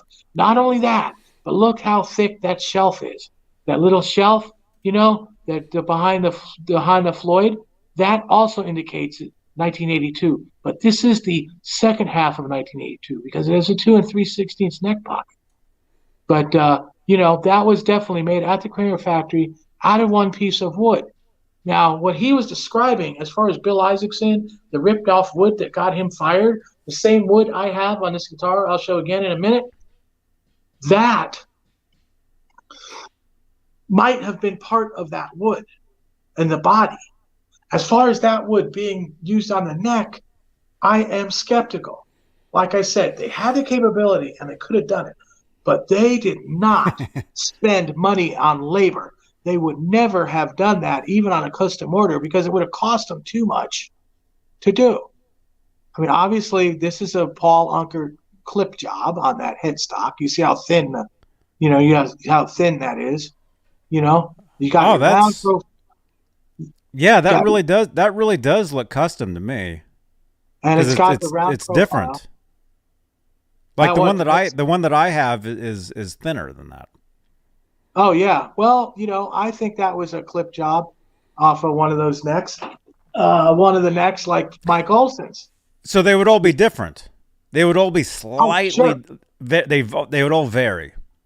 Right. I mean, he had like some kind of template thing, but it never comes out exactly the same. Mm-hmm. It's got the round string retainer, so as far as the year goes, the serial number, that's all right. I question whether that fretboard was glued on at the factory, though, because they would not have taken the extra time and labor to do that. And, of course, he's asking a lot of money, and that could be justified, sounds kind of stupid, but, is there any way to actually verify that fretboard being glued on? Because at that time, if you had a maple neck from ESP, that neck was one piece, baby. Just like, Mike Olson's neck here, one piece, not glued on, right? Which is really what I like. The fretboard is the wood of the neck, to take something like this and not only, cut off the thing, which we're going to do, we're going to make it into a banana, but, to mill one of these off precisely enough to glue on a fretboard, have that fretboard actually go on there right, that's a lot of labor. That's a lot of labor. I just don't see Kramer taking the time to do that. Not as thrifty as they were. They would do anything to save money. One time they got screws that were too long, and the head of Kramer told the workers to cut the screw down and grind the ends so they could use the screws instead of just getting new screws from the hardware store. So, yeah, I just don't see them putting the money out. I do see maybe a Lucido custom order neck done that way. As far as the burling goes, it is close to that burling they used on those Berettas, while Bill Isaacson was out on vacation. Because he tried to stash the wood at the factory, and they got it, and they just ran it through production, except for the stuff he had stashed away at his little workshop in Red Bank, which is the wood that I picked out for this guitar. And at the time, I think he wanted to do a one-piece body, and I told him I want it down the middle, so the tiger stripe of the grain would be opposite, so it would look more tigerish, But yeah, that's a one-piece body, and so is this body from Mike Olson here. So I just saw some pretty impressive stuff going on with this, Now I don't know if that Floyd Rose is really stock to the guitar. Those fine tuners look in awful great shape, you know. And that pickup of that year, that would have had a Schaller pickup. It would not have had a Seymour Duncan pickup. Mm-hmm. So who makes Seymour Duncan pickups, Robbie? Marcelo Juarez. Hi, this is MJ from the Seymour Duncan NAMM 2023 in Anaheim, California. You're watching Johnny B. Johnny Beane. Johnny Beane, okay? Thanks for all your support. Why don't you ever show her saying she loves me, Johnny? I didn't clip that. Somebody clipped that and did. sent that to me. I clipped it and sent it to you. Oh, you did? Yes, I did. Oh, cool. I'll have to load that into the in the machine pretty soon. It's interesting too. If you look at this saddle, is pretty far back on the eastern also, which would indicate that when they drilled for the Floyd, approximately around a little bit after, or approximately around the time they made that $4 million guitar. Look at how similar the intonation settings are on this, because they probably the stud screws are probably off a little bit, which you can get away from, but it does look a little similar as far as saddle placement goes. So I mean, if you're talking that much money and you don't even have the original Schaller pickup in there, that's iffy, because they didn't use Seymour Duncan until 1985. I was there. I was there when they used Schallers. I was there when they switched over. 1985 was Seymour Duncan. Mm-hmm. So I'm not so sure even on that, or if it's really the original bridge, because the bridge just looks in too good of a shape. Oh, look at that, a black tool pack on that. It looks pretty new, that bridge on there. I know. I'm thinking it's one of those newer ones that aren't near as good. And this does not have a slammer nut either. This has a thick nut, and it looks like kind of a rough mill job. Yeah, you see how much wood they took out to get that nut in there. That's a taller nut. Mm-hmm.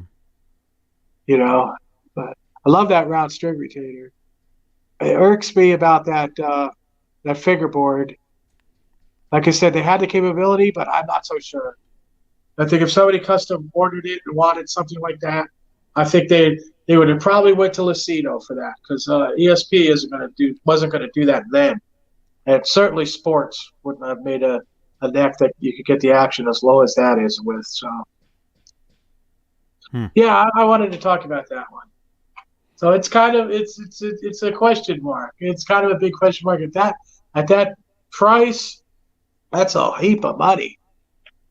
That's a heap of money. I mean, I'd probably buy that neck from AXN. Of course, I put that in your thing too. That the Grail neck, the 85 Grail neck for $2,000.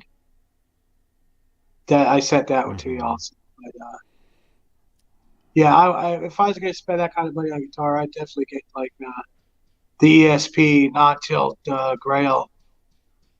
Of course, that's not a reverse, but you know. Yeah. So it's an interesting looking piece of wood there. It is very interesting. But hey, at least it's just the front. Because they say necks that have that much bird's eye in it, they're really not that stable. Well, I think Edward liked the sound of a tighter grain.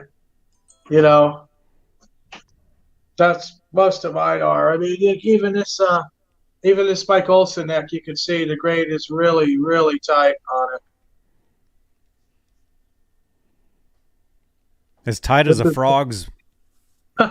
This is more the kind of thing that Edward would have used, and all the stuff that I do is pretty much like that. Even this one on the '82 recreation with the black hardware, which is pretty darn close, because this is an ESP neck, no glue on fingerboard.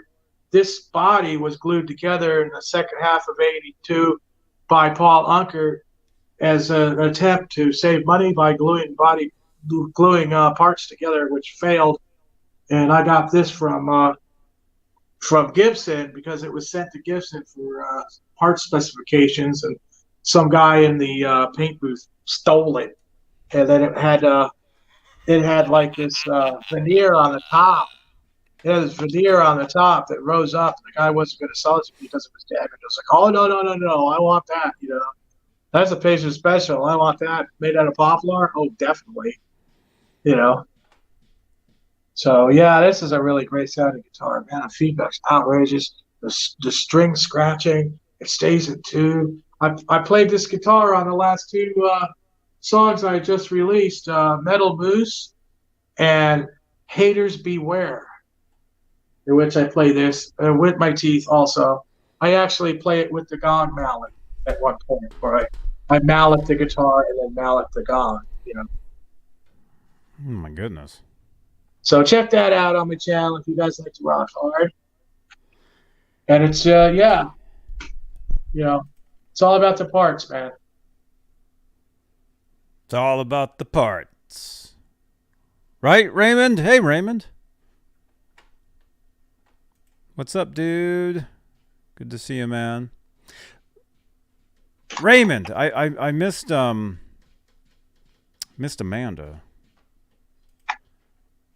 I didn't see her. I think Laz did, though. I had to fly back to here. Okay. All right. What do you want to see? The neck? There's a Strat neck.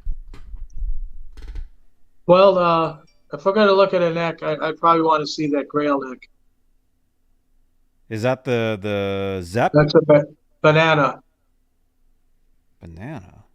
Yeah, it'd be a ESP 85 banana Grail. Oh, this one. Okay, Yeah, if I had the Holy, money, I would Grail, Banana, Lynch, Purple Tiger. Okay, let's see. By the way, we're doing a giveaway. Did we even say what we're giving away? I've got some things that I got to show you too out of this box, and we'll get into that, I guess, after this. We'll just do the stuff I really liked out of this. Okay. All right, present. Check this out, you guys.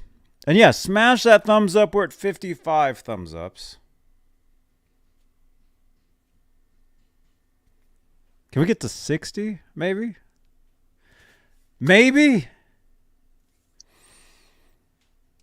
Let's see. Share screen. ESP Holy Grail Banana. You like bananas, Robbie? Definitely. Yeah. There we go. That's What do you think of one that? piece. One piece quarter swan. Beautiful.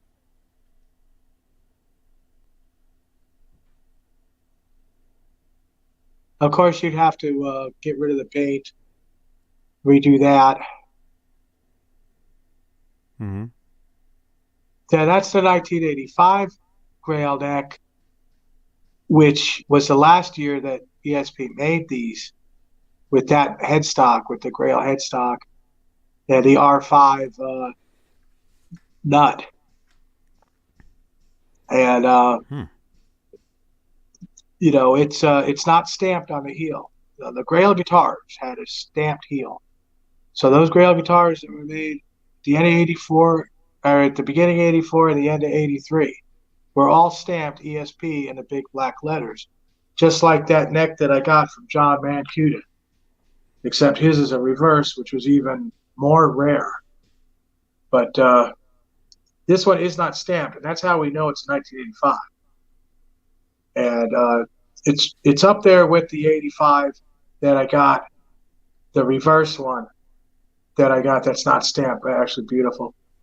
Yeah, I mean, the rosewood looks a little bright here. I don't know if it's the camera.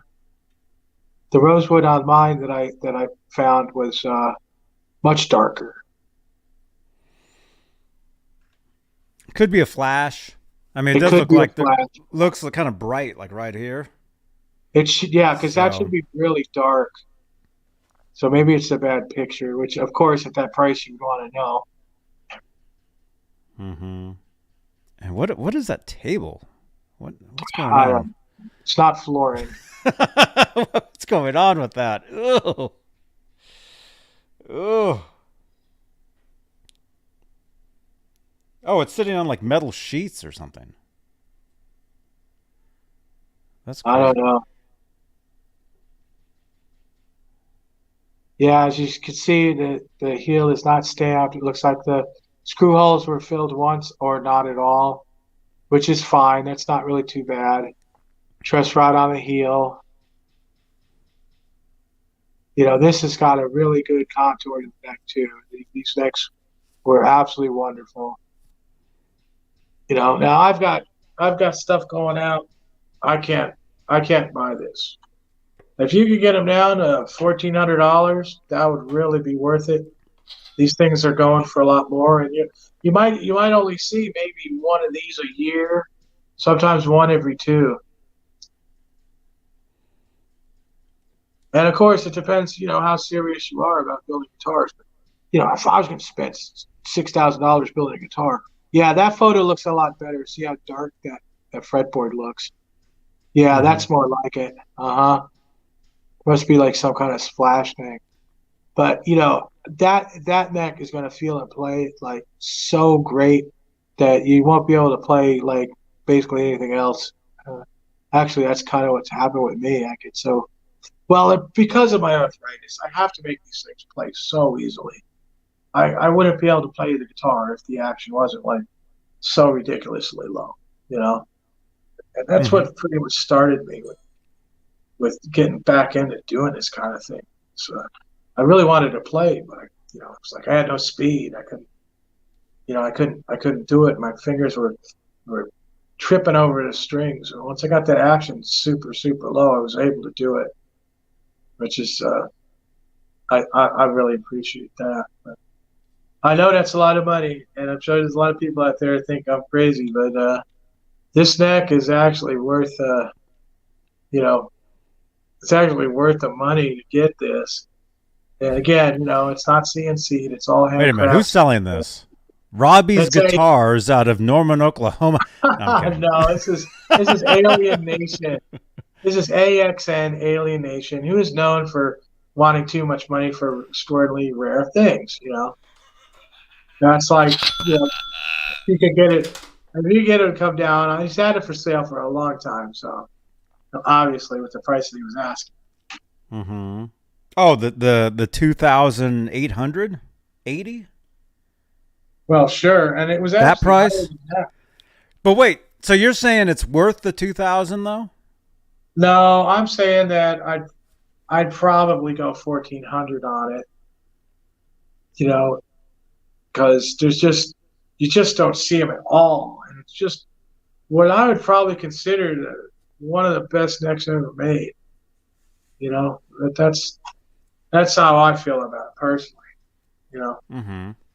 So I could only kind of try to do stuff with the ESP stuff, or like we're doing with Mike Olson's, where we can get it, like the 5150 neck, which is like really nice, and it not have to pay exorbitant prices. But of course, the shape that Kyle does is going to be great too.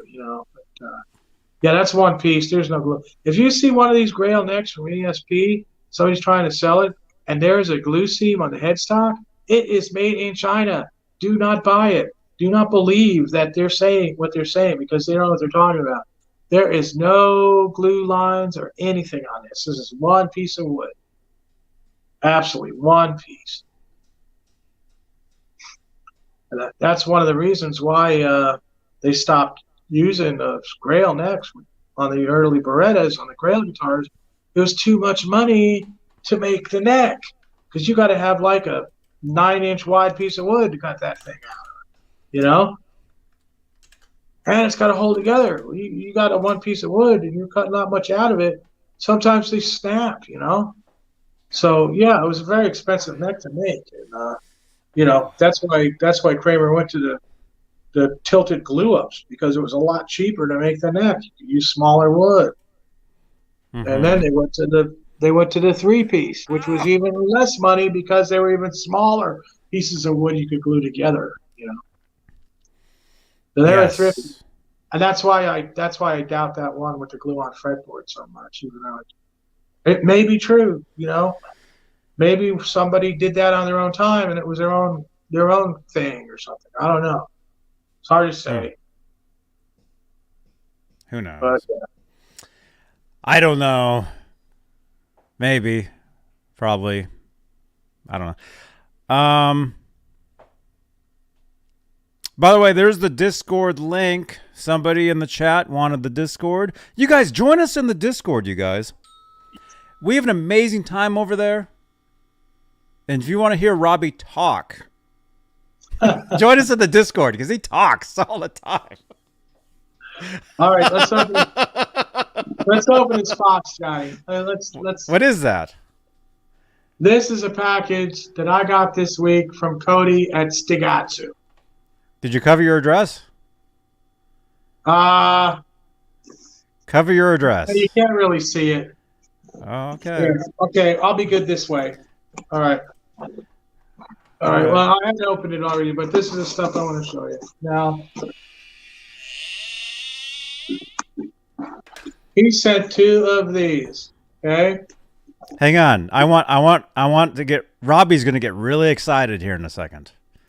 Hey, Lori. Lori's mishmash. Oh, Lori.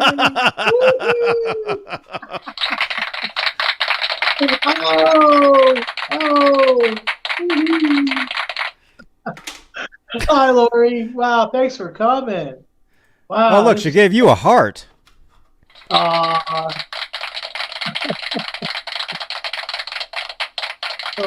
man. I'm already sitting in Robbie's Lori's shed. terrific, Oh, my gosh. Lori's terrific. She's great, man. Thank you so much, Lori. Hey, Lori. And hey, Holly is sitting in your shed right now, Robbie. So. All right. I have 2 of these. What is that? This is a thing that Cody made. It has a little electric motor. You can see here is a little electric motor. And you hook it up with a 9-volt battery. It's got a little battery connector here. Nice. Okay. And it has another gizmo here, which I'm not sure. It's probably some sort of stuff. And what it does is you hook it up underneath your guitar pickup. And you wired it to your potentiometer. And then when you turn it on, it makes a motor sound. And you can hook it up with a second potentiometer to vary the speed. So you could recreate Van Halen's pound cake drill without having a drill. Or use it for anything else for that effect. Oh, wow. He sent 2 of these for giveaways. Now, one of them I'm going to hang on to a giveaway here. Not today, but soon. Because the other one's going to Johnny, and Johnny is going to put it in a guitar and show us all what it could do. So I'm sending one of these to Johnny. Yeah, he's going to put it on one of his guitars. And I have 2 of those. So, like I said, I'm going to hang on to one, give it away, probably the same night that Johnny does his giveaway for it also and demonstrates it so everybody knows what it does. These are not cheap. Thank you, Cody, for these giveaways. Cody's a great guy. Thank you, Cody. Now, Cody also sent stickers from Kramer, which we've seen Johnny give away before. Okay, yeah, that's it. We got the Rock Hard. He's got the whole set.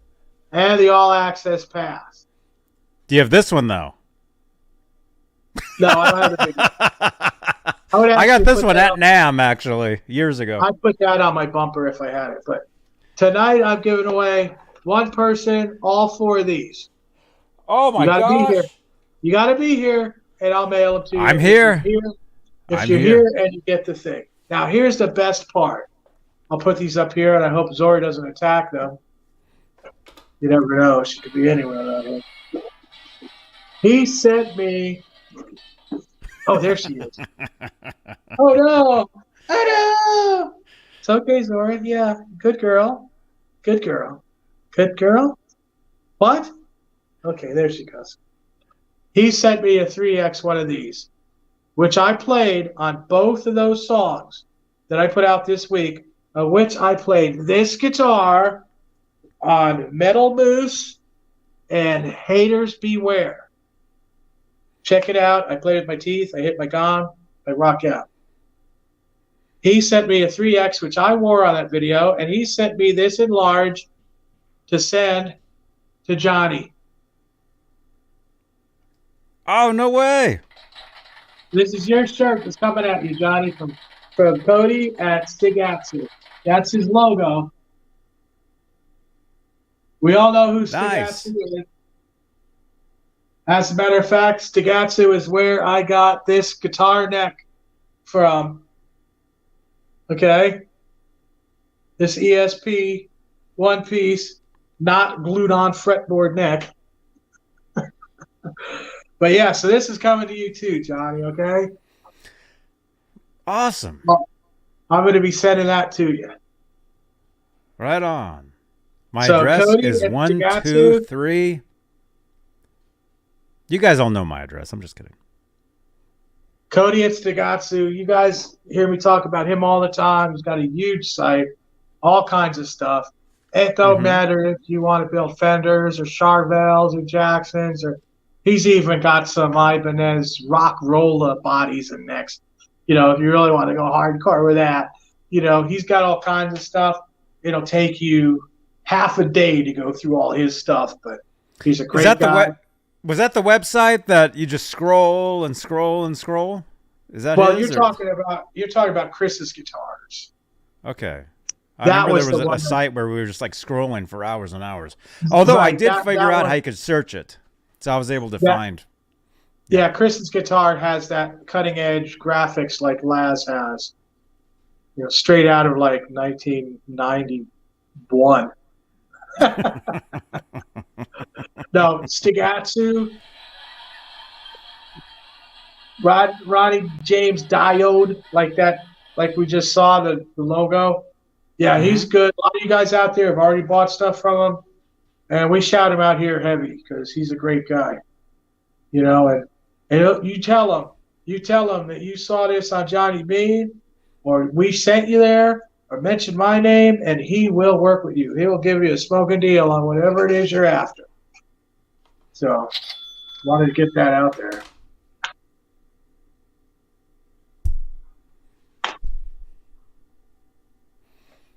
Cool.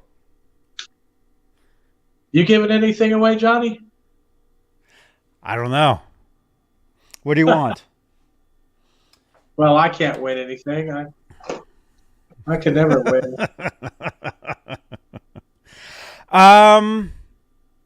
What should I? Should we spin a couple times? Let's do that. Yeah, let's spin a couple times. You got those stickers?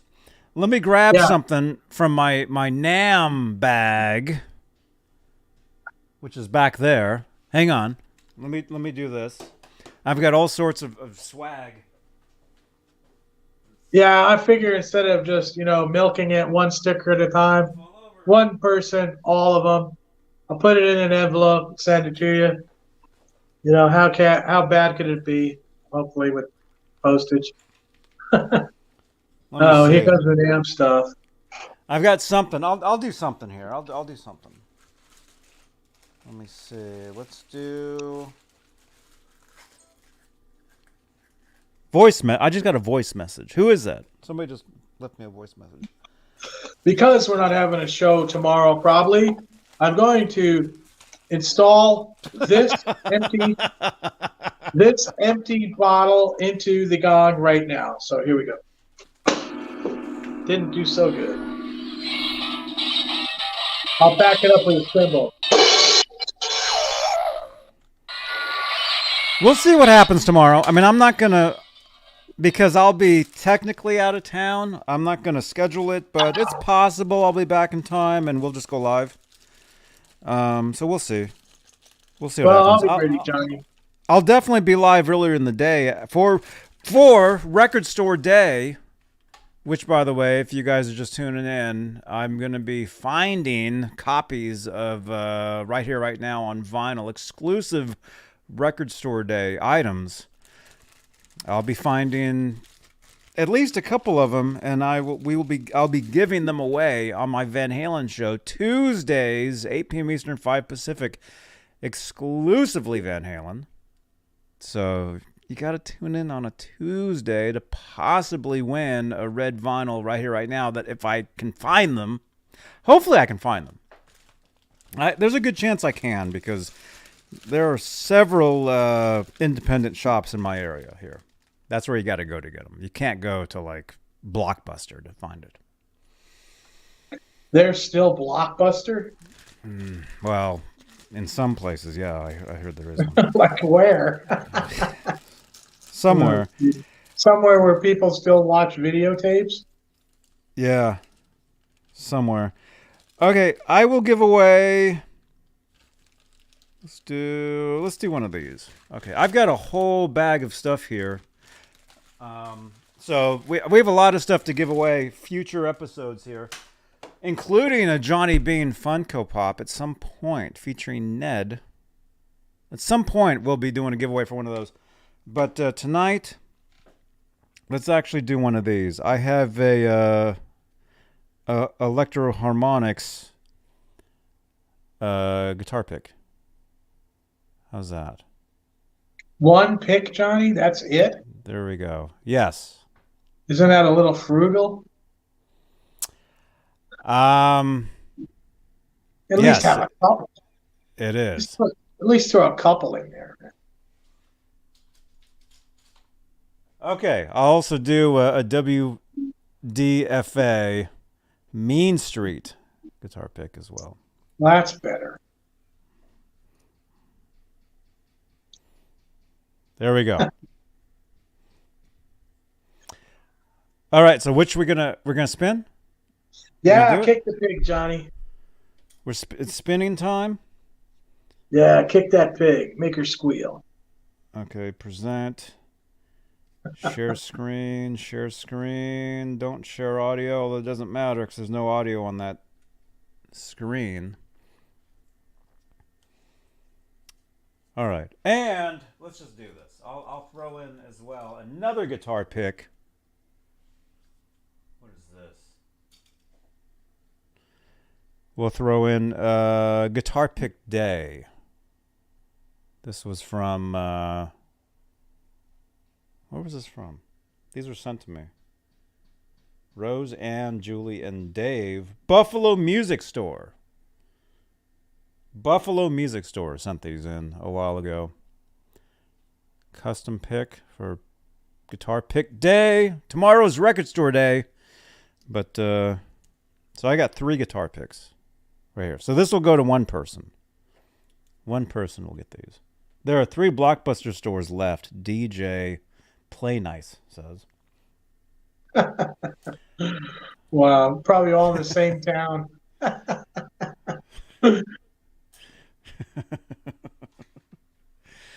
Could be. I don't know. 89 entries.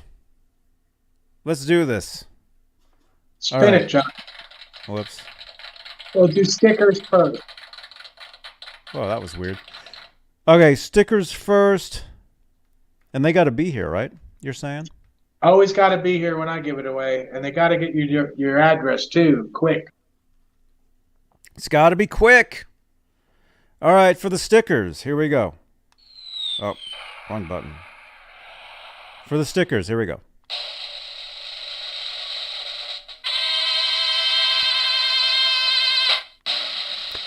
The winner is... I can't read that, but you're the winner.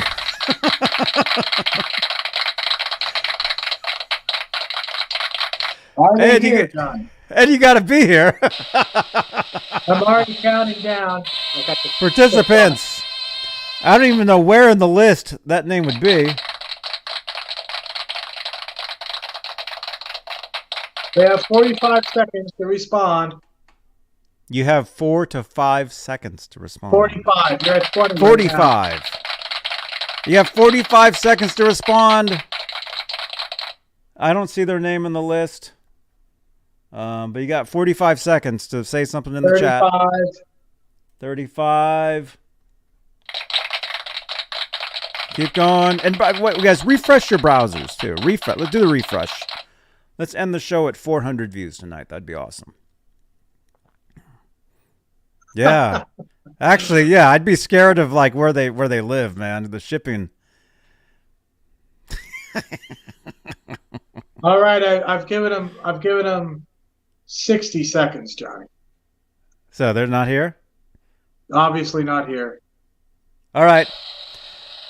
Here we go again.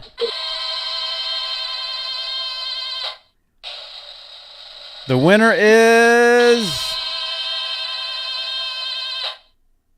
Jeff Davidson. Jeff Davidson. All right. Are you here? At least I hope so. Are you here, Jeff Davidson? You got 45 seconds. Let me look at the list. I don't think he's here. I don't see his name. But yeah, Richard 30. Friend is right. I know he's won a lot actually though. So 30 seconds. Hey, I can't help it. I spin it, and where it lands, it lands. He actually has won a lot on this show. Most of my stuff he actually does own. 1 degree down bubble. Oh, he is here. He's here. Okay. Jeff Davidson, you win.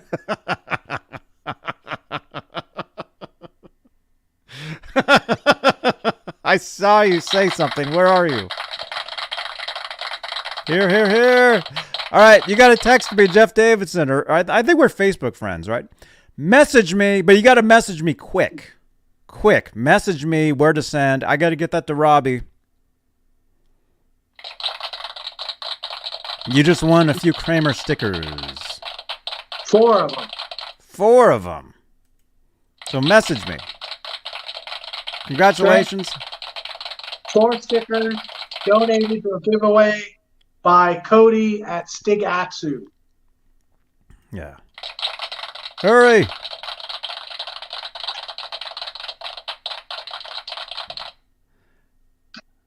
All right. You won. Look at all those medals. Wow. Okay, now we're... Oh, wait. Kramer stickers, Robbie, Jeff Davidson.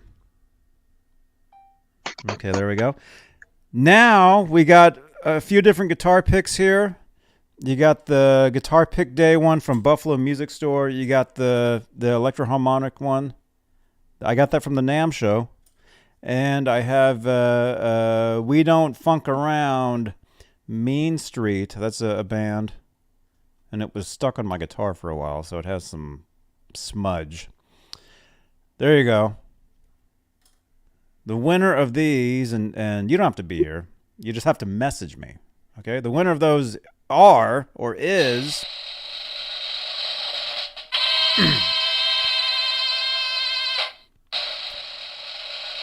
The winner is Anonymous Lives, or Lives. And for me, you don't have to be here, but you do have to contact me. And I don't see your name in the chat. So there we go.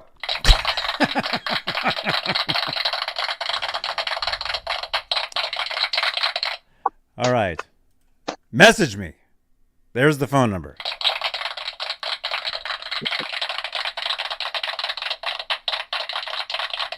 Okay. Guitar picks, Anonymous Lives. Or Lives. I don't know. All right. What else? What do you think? Well, I don't know, Johnny. I guess that's about it. Unless you want to keep on going. Is that it? We'll go 1 more minute. That'll make it 2.5 hours. 1 more minute. You guys, by the way, don't forget, tomorrow, Record Store Day, exclusively Van Halen is my Van Halen show. I'll be giving away some right here, right now red vinyls if I can find them. Hopefully I can find them. And we'll be giving those away. So keep it there. And it'll be cool. Let's go ahead and show. Let's show the chat. Let's try. Let's see. Present. Share screen. Share screen. Take the audio away. There we go. There's the chat. Should be there. Yeah, there it is. Let's see. John Hill is Nitro in action. Johnny Beane and Robbie Stingle, thank you for helping me as well. I appreciate you both. Hey, you got it, dude. Absolutely, John. You're awesome, man. Congratulations. Congratulations. Yes. Jeff Davidson will probably win those vinyls. Go early and buy them all. That's my plan. I plan to get there as soon as they open, and whatever ones I can grab. They're $100 a pop, though. So I'm gonna at least get 2 of them. So that's 2 bills. I'm putting out for you guys. What else? Great show. Thank you, Janice the intern. Thank you, dude 5150. Thank you again for the canvas you sent me. It's back there. Thank you, S. McMillan. Thank you, S. McMillan. Bryce Regal is late. Dude, all right, Rock Show. You just missed the best show ever, man. Rewind it. And before everybody splits, let me say thank you to our channel members. Thank you for your continued support for this channel and these shows. Consider becoming a channel member here, Johnny Beane YouTube station. You get your name at the end like this. You get special emojis only you can use in the chat, like Ned emojis, my cat. You get your name in green, and you get content only available to you, which is true. So consider becoming a channel member. Hey, Johnny, I got the vinyl I won in the giveaway. Thanks. Hey, Brad, you're welcome, man. Right on. Next guy. There we go. Look at that. Richard Friend is a channel member. See, he's got Ned emojis. He's got Johnny Beane bearded emojis. I have a rehearsal tomorrow, so I've got some songs I gotta try to learn. Most of it's ABBA. Actually, I'm playing mostly ABBA songs. So tune in. I'll be streaming that show a week from Sunday, I think it is. You guys, let's get the chat rolling. Everybody, just press the number 1 right now. Let's get that chat rolling. Let's just get some chats in here. That'd be cool. Let's get some chats going. Let me see. The 30th. When is that? That's a Sunday. Yeah, so Sunday the 30th, I'll be playing a gig. And I'll be streaming it on the channel here. So that'll be in place of my Sunday night show, which you guys all know is called the Sunday Night Guitar ASMR Show, which I guess will be happening this Sunday. I guess, right? Yeah, tomorrow's Saturday. Yeah, so Sunday, look for this show where I play the guitar. And there's Zora. Zora wants to say bye. Bye, Zora. Bye, Zora. And if you're brand new here, we have a lot of new people here. Thank you again to the NAMM show. We had a great time at NAMM. I saw Adam from FUTONE there. We had a great time. We talked about the ketchup on the hot dog. Big no-no. If you missed the video, check it out. !NAMM. That'll give you the video. I think we're at like 11,000 views. That's the first day of NAMM. I was there 3 days, I think. Yeah. So click that out. That doesn't make sense. And hey, Rock Show, that's right. We're almost at 10K subscribers on the channel here. Let's hit the 10K mark. I think that'll happen within the next couple months. I think we'll hit the 10K. But hey, maybe we can do it sooner. And how about chili on a hot dog? That sounds delicious, Stephen Franklin. I'm so hungry. And Alice Martinez's birthday is next Friday. Congratulations, Alice. And sorry we didn't get to see you when we were in Hollywood this last time, but next time. Next time I'm in Hollywood cranking out those Johnny Bean Funko Pops, we will catch up. Meet us there, Alice. Meet us at the Hollywood Funko Pop Factory. And I'll be giving these away soon. Official Johnny Bean Funkos. Who else has one? Nobody. Well, Zims does and Laz does, but besides that, there we go. All right. Chili on a hot dog. Man, that sounds good. I'm so hungry. All right. Smash that thumbs up. I will see you guys tomorrow right here for Record Store Day. I'll go live from Berkeley, California. Tune in. It'll be an early show. It'll be very early. It'll be for me, early morning. Almost at 10K. Almost. We're getting there. It's only taken 18 years. Oh. All right. Hey, I'll let you guys go with a few new channel IDs. How's that? I think we got some here. Oh, we got several. Let's do it. All right, Robbie. Thanks a lot, man. Yeah. See everybody. See everybody later. And watch another video. All right, here's some new channel IDs for you guys. Have a good night. Spay and neuter your pets. All right. Bye-bye. Hey, this is Ricky Rocket, and you're watching my buddy Johnny Beane right here on his channel. Hi, this is MJ from the Seymour Duncan NAMM 2023 in Anaheim, California. You're watching Johnny B. Johnny Beane. Johnny Beane, okay? Thanks for all your support. Hey guys, NAMM 2023 taking off. Here's Johnny Beane. Watch Johnny Bean TV, the best freaking show on the net, man. I love this guy. Thank you so much, dude. You bet. Thank you. Hey, this is Tony Franklin, and you're watching Johnny Bean TV. Hey, this is Stu Hammond. You're watching Johnny Bean TV. Hey, it's Greg Disconnect. You're watching Johnny Bean TV.